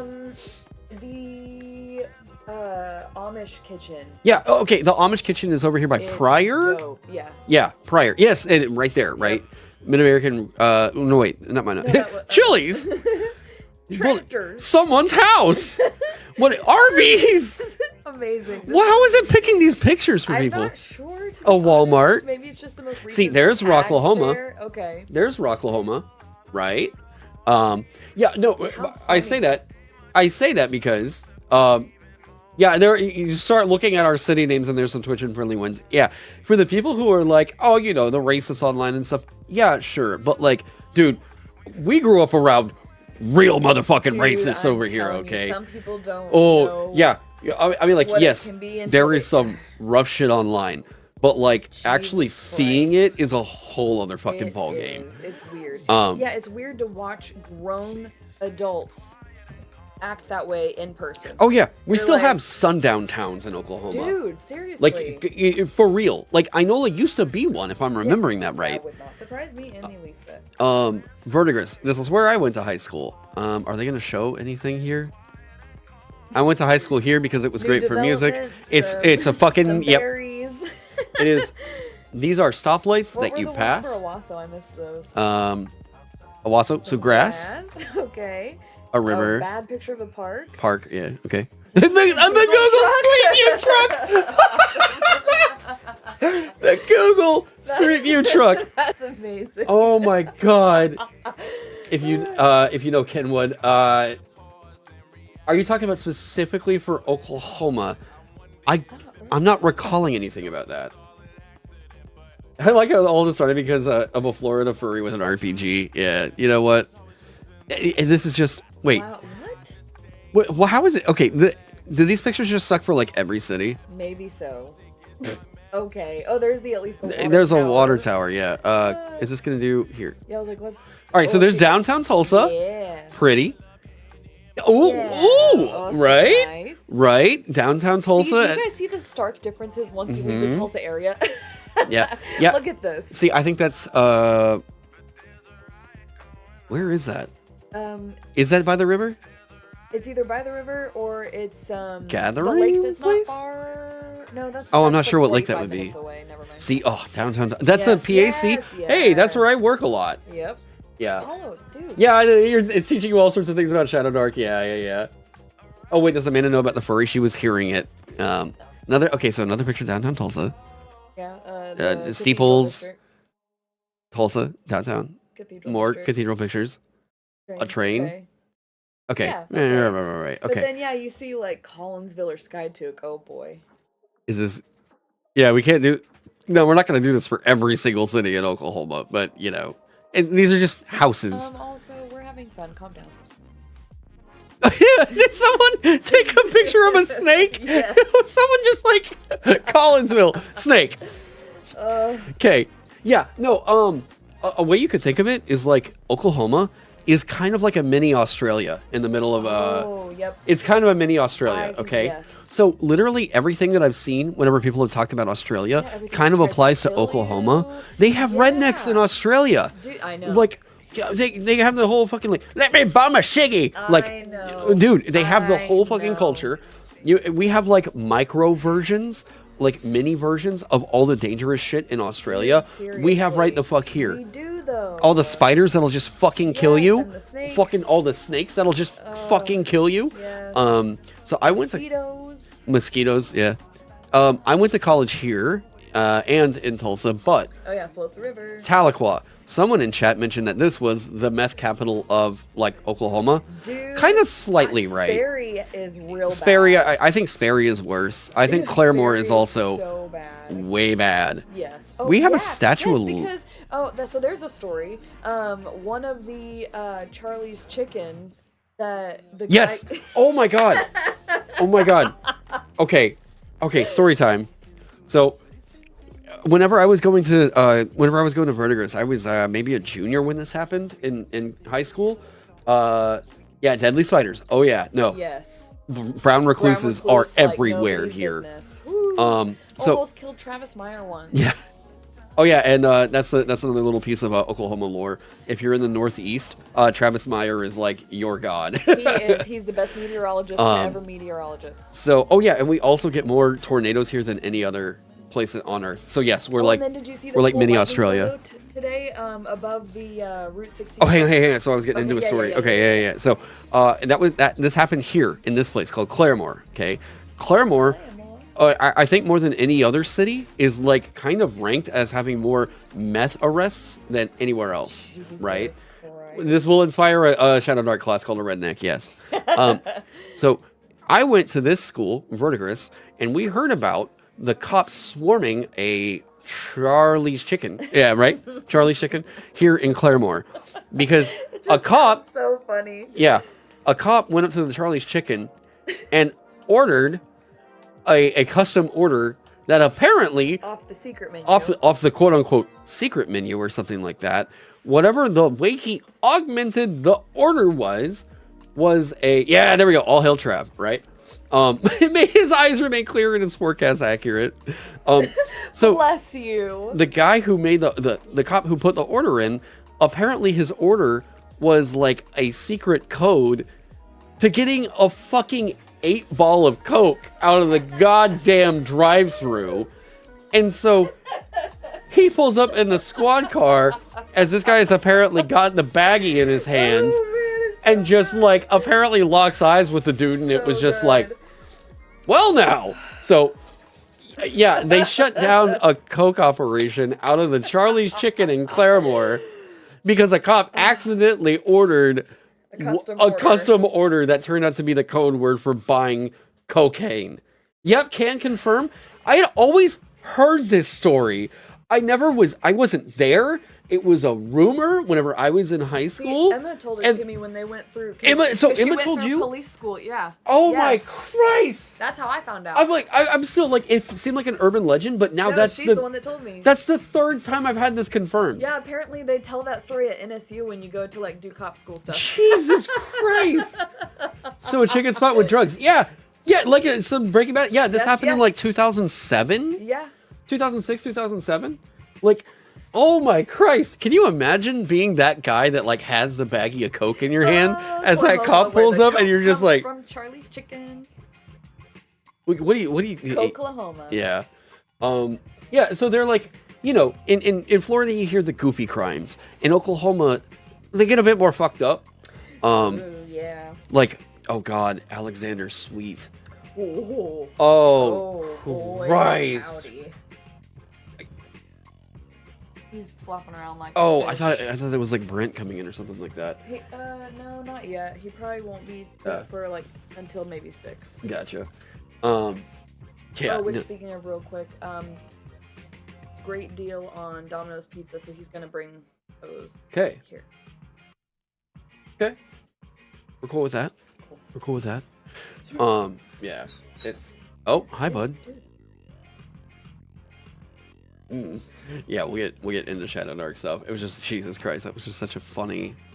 Oklahoma's I'm a tell on Oklahoma, all right?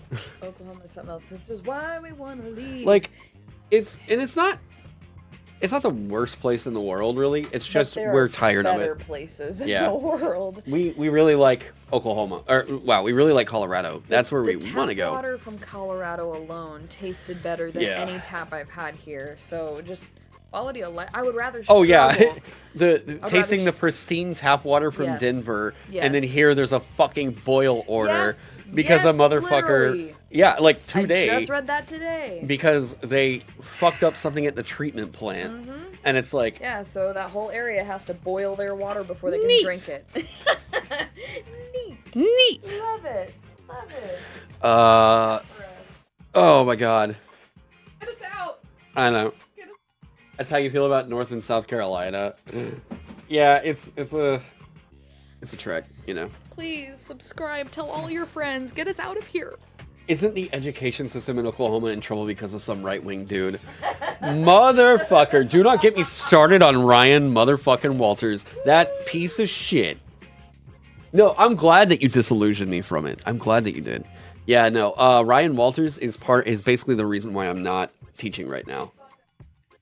Yeah, no, he's actually getting sued right now for defamation by the Bixby superintendent. So, yeah, no, fuck that guy. Yeah, it's... Woof. Yeah, he is a huge part of the reason why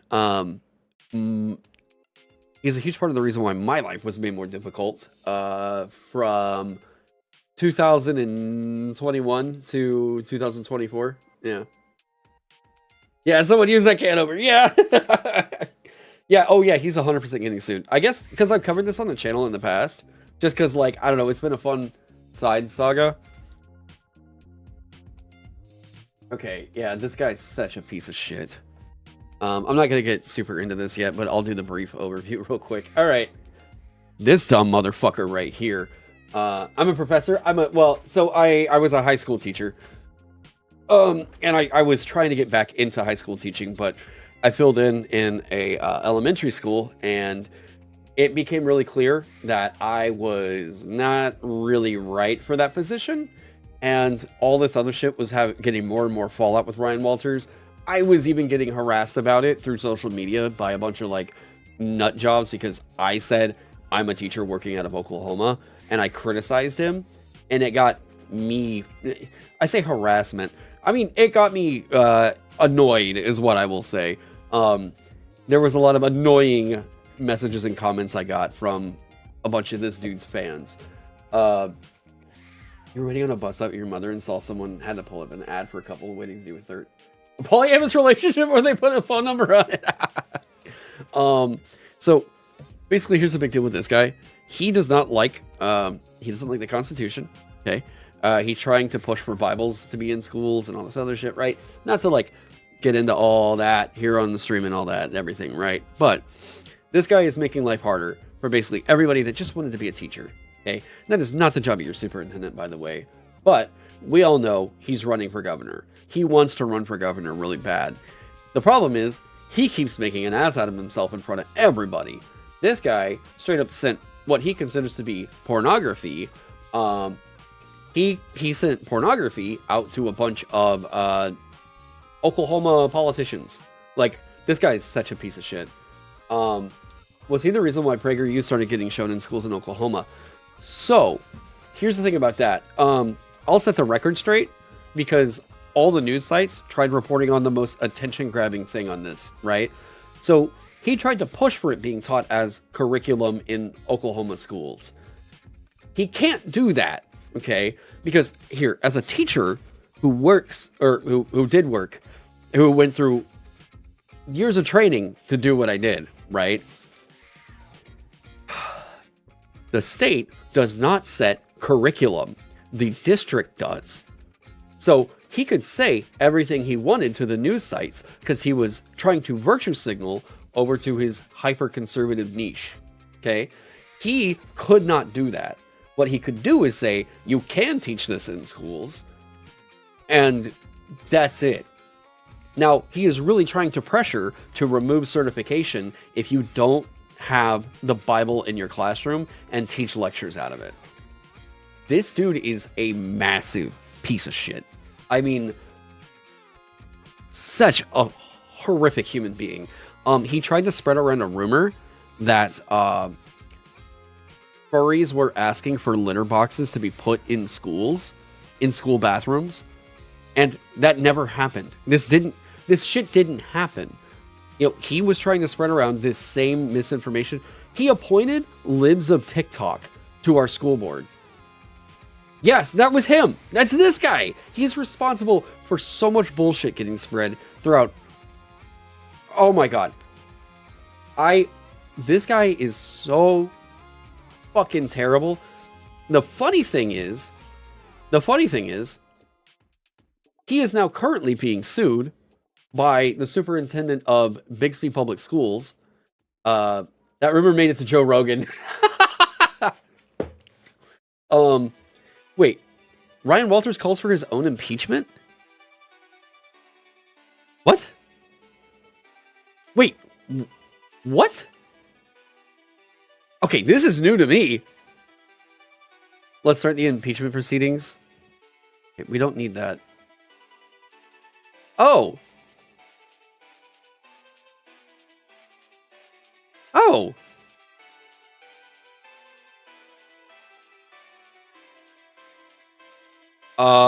Okay. Yeah, so, well, this is news to me, but, here's the really funny side of this, okay? That rumor actually started in Canada from a right-wing politician there. Did it? I mean, either way, it's funny to know, like, I guess to know the source, but, like, hey, if this dude doesn't have that claim to fame, then I'm all the happier for it. But yeah, at least I know he was trying to push around this narrative that was what was happening in Oklahoma schools. So, yeah, if it started up in Canada, you guys can have that, all right? But, this guy made my life not great. Like, pretty fucking obnoxious.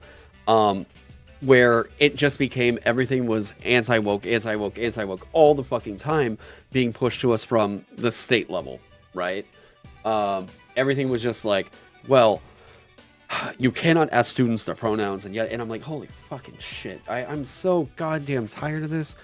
And funnily enough, last week I heard about several Republicans actually calling for the guy to get removed.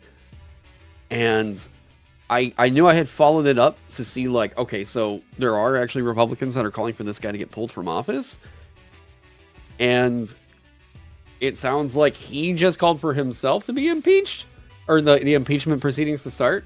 You remember hearing those stories about kids supposedly wearing ears and biting other kids that they didn't like, something you could see high school kids doing. You were 116 after all. I mean, like, maybe the cringe happens, right? But, like, I don't... This was not happening. Kids were not wearing furry shit to school. That's not... Schools all have their own dress code policy. That if it was happening, it was in the fucking fringe. And I mean, like, one student out of like 100,000. There's no way that this was a mainstay thing, and especially not in Oklahoma schools. Yeah, it is. Yeah, kids were not wearing furry shit to go to school. Okay, this was a thing that someone was trying to weaponize. Do what? They would wear tails? Wait, you mean at Owasso? Yeah, so that was what, 15 years ago? Yeah, before dress codes. You guys had, well, no, I mean, sorry, uniform dress codes. Okay, most schools have adopted uniform dress codes now in Oklahoma. And in some cases, right? I mean, TPS doesn't have them universally. But no, they are kind of becoming a mainstream thing. Yeah. Yeah, it might have happened once or twice, but not like they're saying no. And if someone was actually asking for a litter box to be put into a bathroom, that person would be spoken to by a school psychologist. There's a reason why we have school psychologists on staff. It would be like, hey, we need to talk about why this isn't a thing about inclusivity. This is, if you actually want to poop in a box in front of other kids, we're going to have you... We need to diagnose what the hell is causing this. If you think, yeah, as a furry and someone who's been around in education for years, this shit doesn't happen. Thank you. And thank you, form of squirrel. Yeah, it doesn't happen. It's not. So, like, this is entirely a fabricated outrage to try and make, this has been the fun thing. They want to make progressives seem weird, okay? They want to make progressives seem like they're the ones that are, like, not the normal anymore. This is why it's been really funny to watch them melt down whenever they get called weird. Yeah. More furries and shit. It's a TTRPG stream. Of course there's going to be more furries in the chat, right? Oh, my God. Oh... Okay, so we have, oh my God, we have a couple different classes now, right? Right. I'm a Pokemon trainer collecting furries. Not intentionally. This shit just seems to be thrust upon me. Like,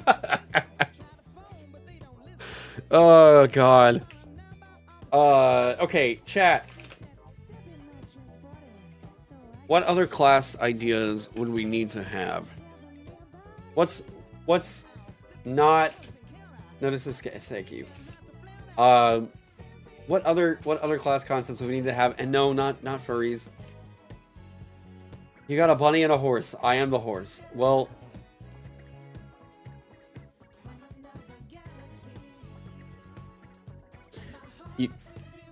enjoy it. I get you guys have your fun. I don't know. What's the? Oh no.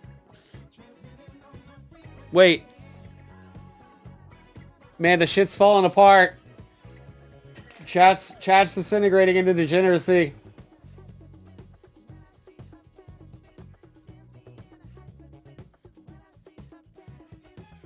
You want to... Hey, okay, there we go. There's a real answer, right? A summoner. What degeneracy we have going on? A horse. My middle name. A horse, a bunny. What are we talking about? We got apparently lots of... there's a lot of... Yeah.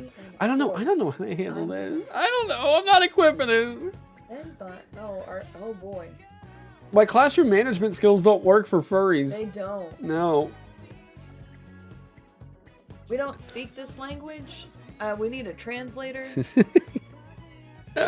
You sounded so fucking oaky saying that. Like, I don't speak that language. I need a translator. Yep. Yep. Mm-hmm. Good Oklahoma gal. Mm-hmm. Take What- the gal out of Oklahoma. Can't take the Oklahoma out the gal. What it can't take. All right. Hi. Hi. So, and then it looks so apologetic, like. I don't got anything. I can't. Ooh. I came to see what chat was on about, and I didn't understand it either. So. They're doing. They're doing. We have a cat, a horse, a bunny, and a scaly in chat. Oh, I'm a dolphin.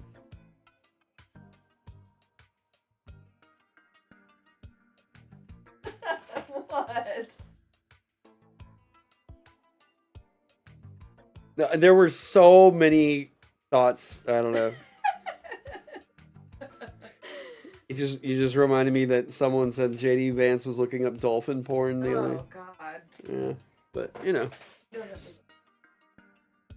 Can I refresh you guys on the classes we do have? Hey, there we go. There's my segue back into you know, the discipline furries. You need to invest in shock collars. No.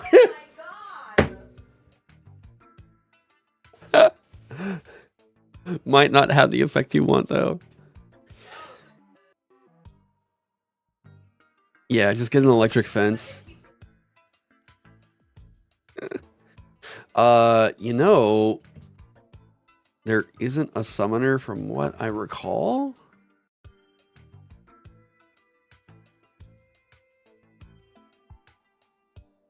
Ooh, that would be...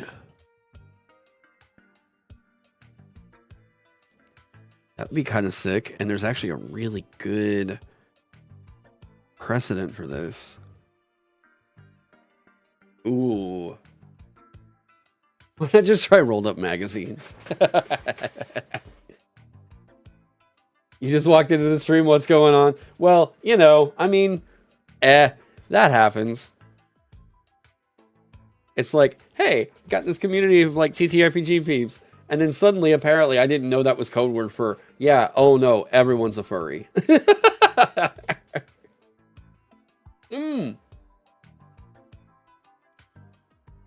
There could be a tinkerer. I have not tried that out for Shadowdark, but it would be pretty cake to make.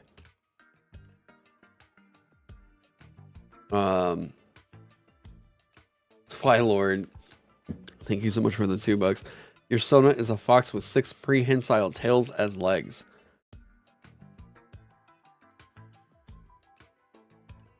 Thank you for the super chat.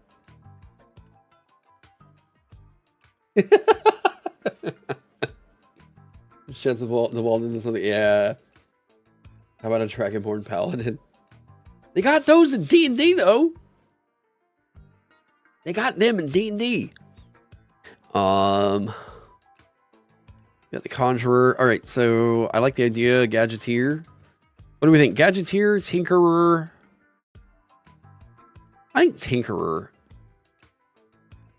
I don't know. What do we think, chat? Gadgeteer, Tinkerer, Mechanist. Let's hear it. Gadgeteer, Tinkerer, Mechanist. Can I run a poll? I need to like actually learn the shit to stream. How do I run a poll? Tinkerer is a better name.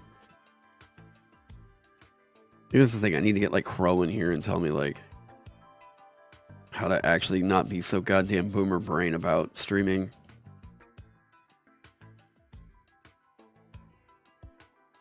I like Tinkerer. Inventor is a bit broad. A mime? Are there any classes that mess with the torch? Not that I immediately can recall.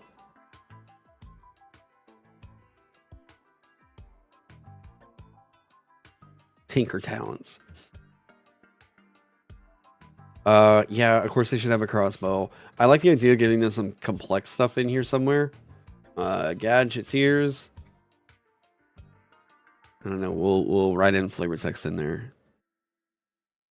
Okay, what else? What else? Torchbearer class sounds. Well, you just hear the name Torchbearer and it's like, oh, okay, that sounds sick. But what would it be, right? Mine would be a subclass if Conjurer could conjure invisible stuff.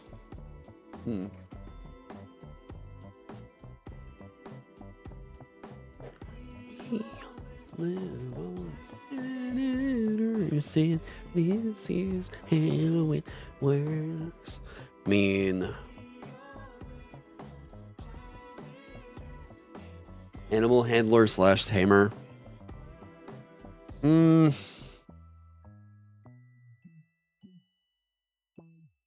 I don't know. Torch bears are crazy. They have fire and huge claws. Thank you, Ked, for that contribution there. Torch bearer could be a paladin style frontline fighter with flaming weapons. That's kind of cool.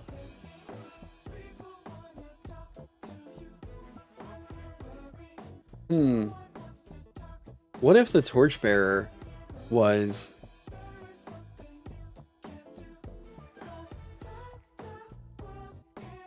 I just thought of a cool little cinema to the mechanic.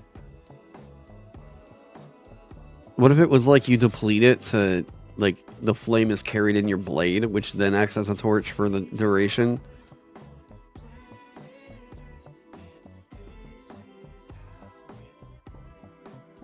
But like torchbearer.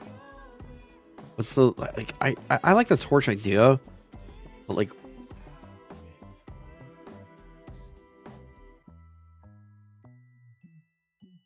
I just always thought the name Torch Runner was like kind of cinematic.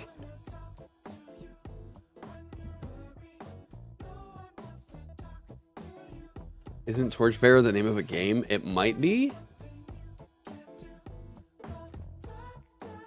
Is there like a warden or commander there already? Not in here. Okay, so this is like we're making something up for fantasy. Okay. So this is something that I don't know the fantasy of in the past, but I like the idea of like a fire paladin here. Now,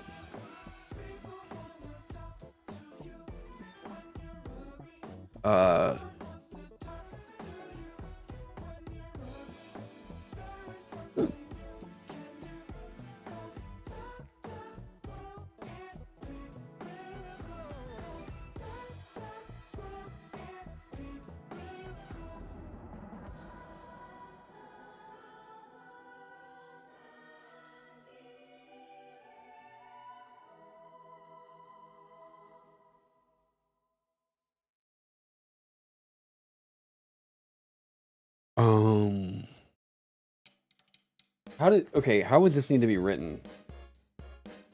That's kind of cyberpunk in a way. Yeah. Yeah, I like the idea of it as like an oddly specific ranger for this game. I like the idea of it being a D8. I don't know, I just think Fire Paladin sounds kind of cool. Like, this is the torch hand. You missed out. What is this class about? Okay, one sec. Okay.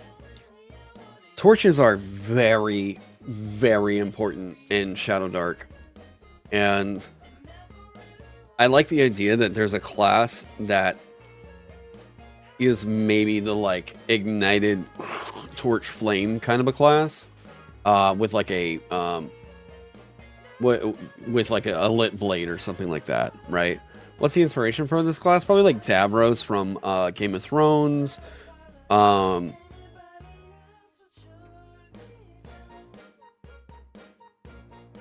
He's watching her go.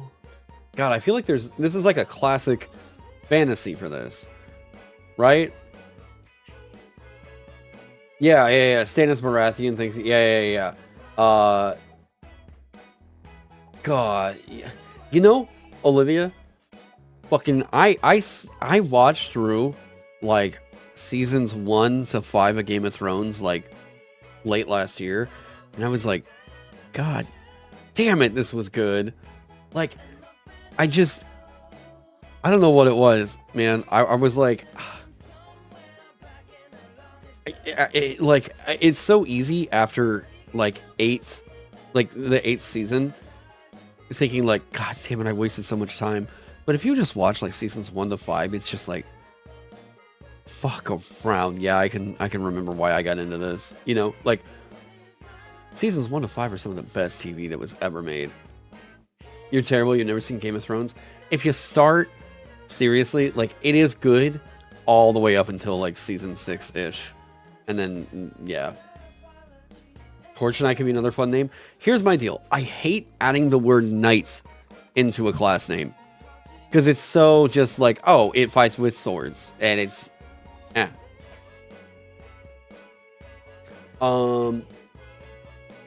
if you've never seen it, it's... Look, I know online people are going to say, like, no, don't start it. Honestly, like, here's the deal.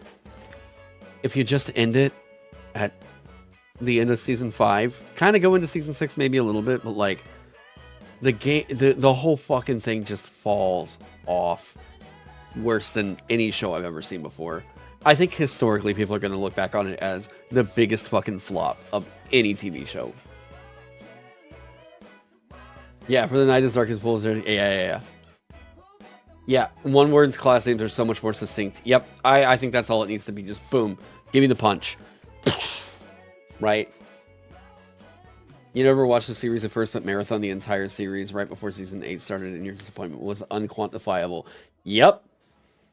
Just even after the Yu-Gi-Oh! Monster Flame Swordsman. Nah, what we got here? Wait, you're on an ad? Wait, you're on an ad? If you're on an ad, I am disabling all that on Twitch right now. Hang on.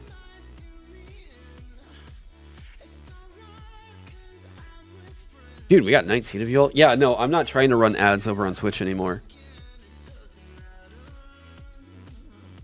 I just tell people, like, I mean, that's the way that we can run music that's gonna definitely get copyright stuff.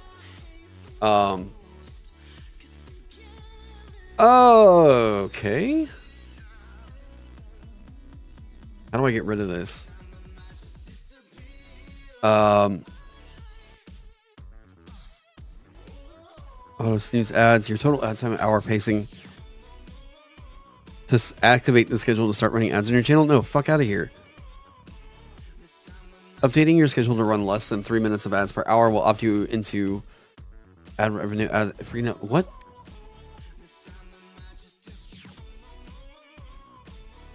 To activate this to start running ads on your channel? No, don't run ads. Ad length 0. No. Turn all this off. Yeah, no, I decided to, like, not deal with currently your schedule is saved but currently disabled. Would you like to activate your schedule right now? Save and activate. Let's see if that fucks with anything.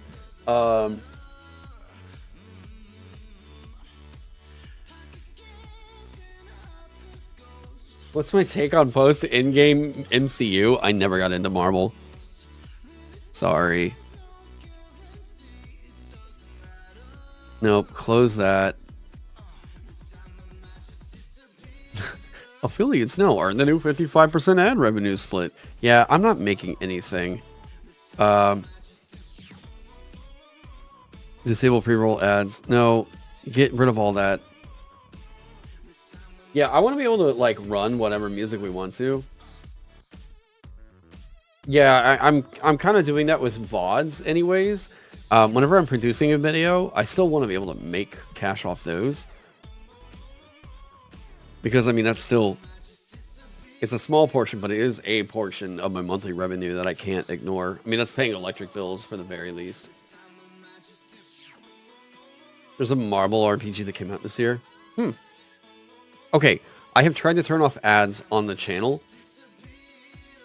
Nope. Disable.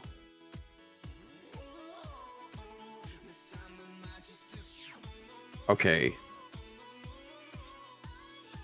So, those of you watching on Twitch right now should not be getting ads anymore. Please let me know if you see one. Yeah, I would rather just run music I want to run and, like, not even worry about that shit. And if you want to support the streams and everything, go check out my Patreon or, like, buy a game. Keep the ads and keep the lights on, we understand. No, Twitch revenue is really not even all that much anyways. Yeah, just let me know if one does come up, because, like, here's my deal. I would like to keep running the music I'm running and, like, it be, you know, not video game music, because either way now, it's all getting copyright claimed. Like, I got, like, 300 messages the other day that, like, it wasn't Nintendo. I don't remember what the group was. No, it was Child of Light. Yeah. I used to have music on from Child of Light, and the composer went back through and retroactively claimed all of the VODs I had ever run that had that song in the playlist. So I was like, oh, okay. So, like, even using video game music isn't helping with this anymore. So I'm just like, fuck it. I'm going to just play the music I want to play and not monetize stream VODs. So if I do that, then, like, whatever. If you like it. Yeah, the composer did. Yeah. Well, at least that's what it said. It's, yeah. So if you want to support what I'm doing around here and all that stuff, go pick up a game. Patreon is there, or, like, if you just want to hang, do all that good shit, right? Yeah, it sucks, but, like, it wasn't a strike, right? It was a claim. So I was like, whatever.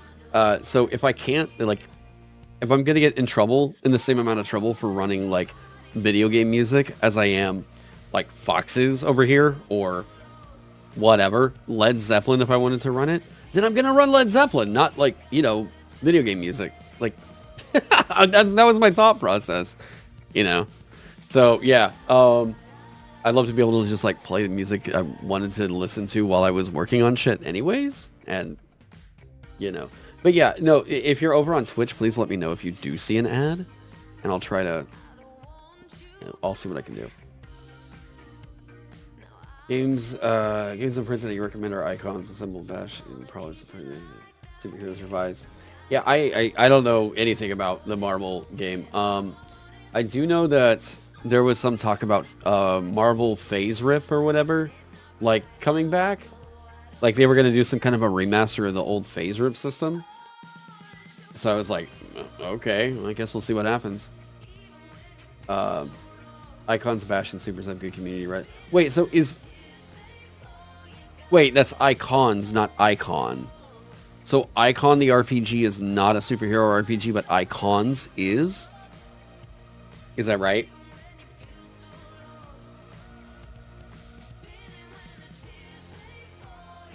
Champions is always a good go-to for superhero games.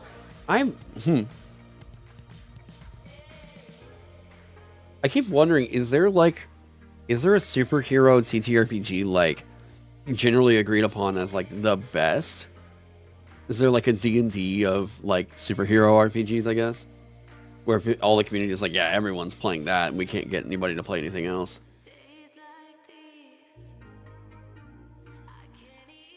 Just got back from the new Deadpool in cinema, very mixed thoughts.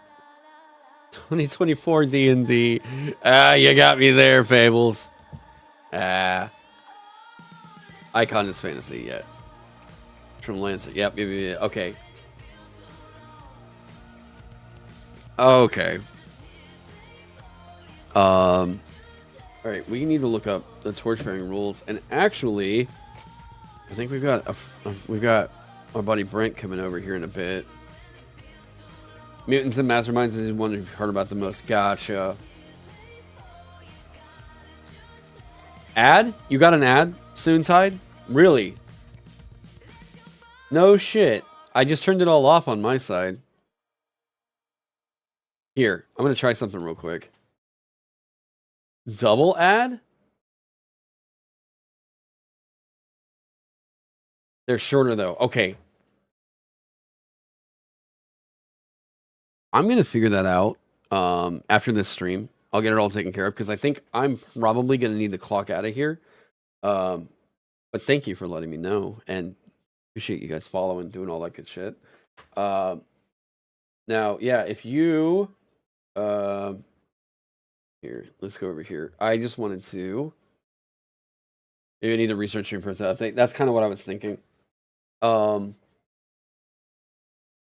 Monsters, Mutants, and Masterminds took that title after a while. Ah, interesting. Oh wait, did we go through the whole? Oh, is it not set to repeat? Oh shit. Where do we want to start? Damn, I guess it has been 3 hours and 48 minutes, huh? Shit.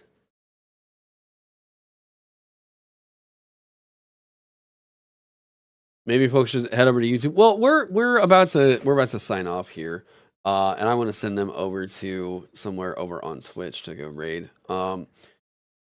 Since we got so many of you all in here now, hell yeah! Thank you all watching over on Twitch for hanging out this whole time. I'm gonna send you guys over to, and you guys over on YouTube, feel free to join up as well. We're gonna see who's actually on right now. Is Robert actually streaming, or is he doing a replay? I'm like 99% sure this is a replay. Yeah, he's doing a replay. Who's in the D&D section? Dungeons and Dragons. Let's find somebody who's like making shit.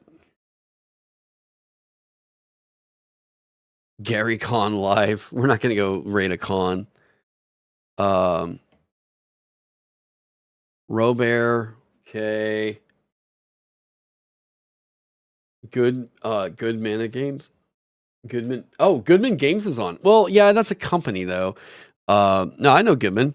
I actually just talked to Joseph Goodman like 2 or 3 years ago. No, 2 or 3 months ago. Wow.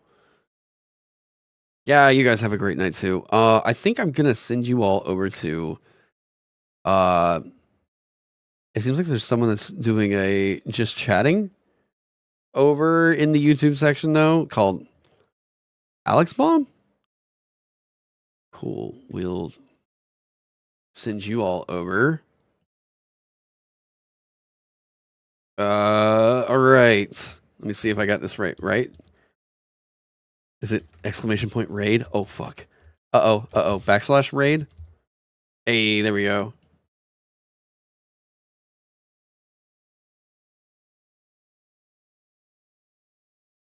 Yeah, there we go. Okay, cool. I'm gonna send you all over there. 21 viewers. Holy shit. All right, you all have a great night. I will see you all very, very soon. Later.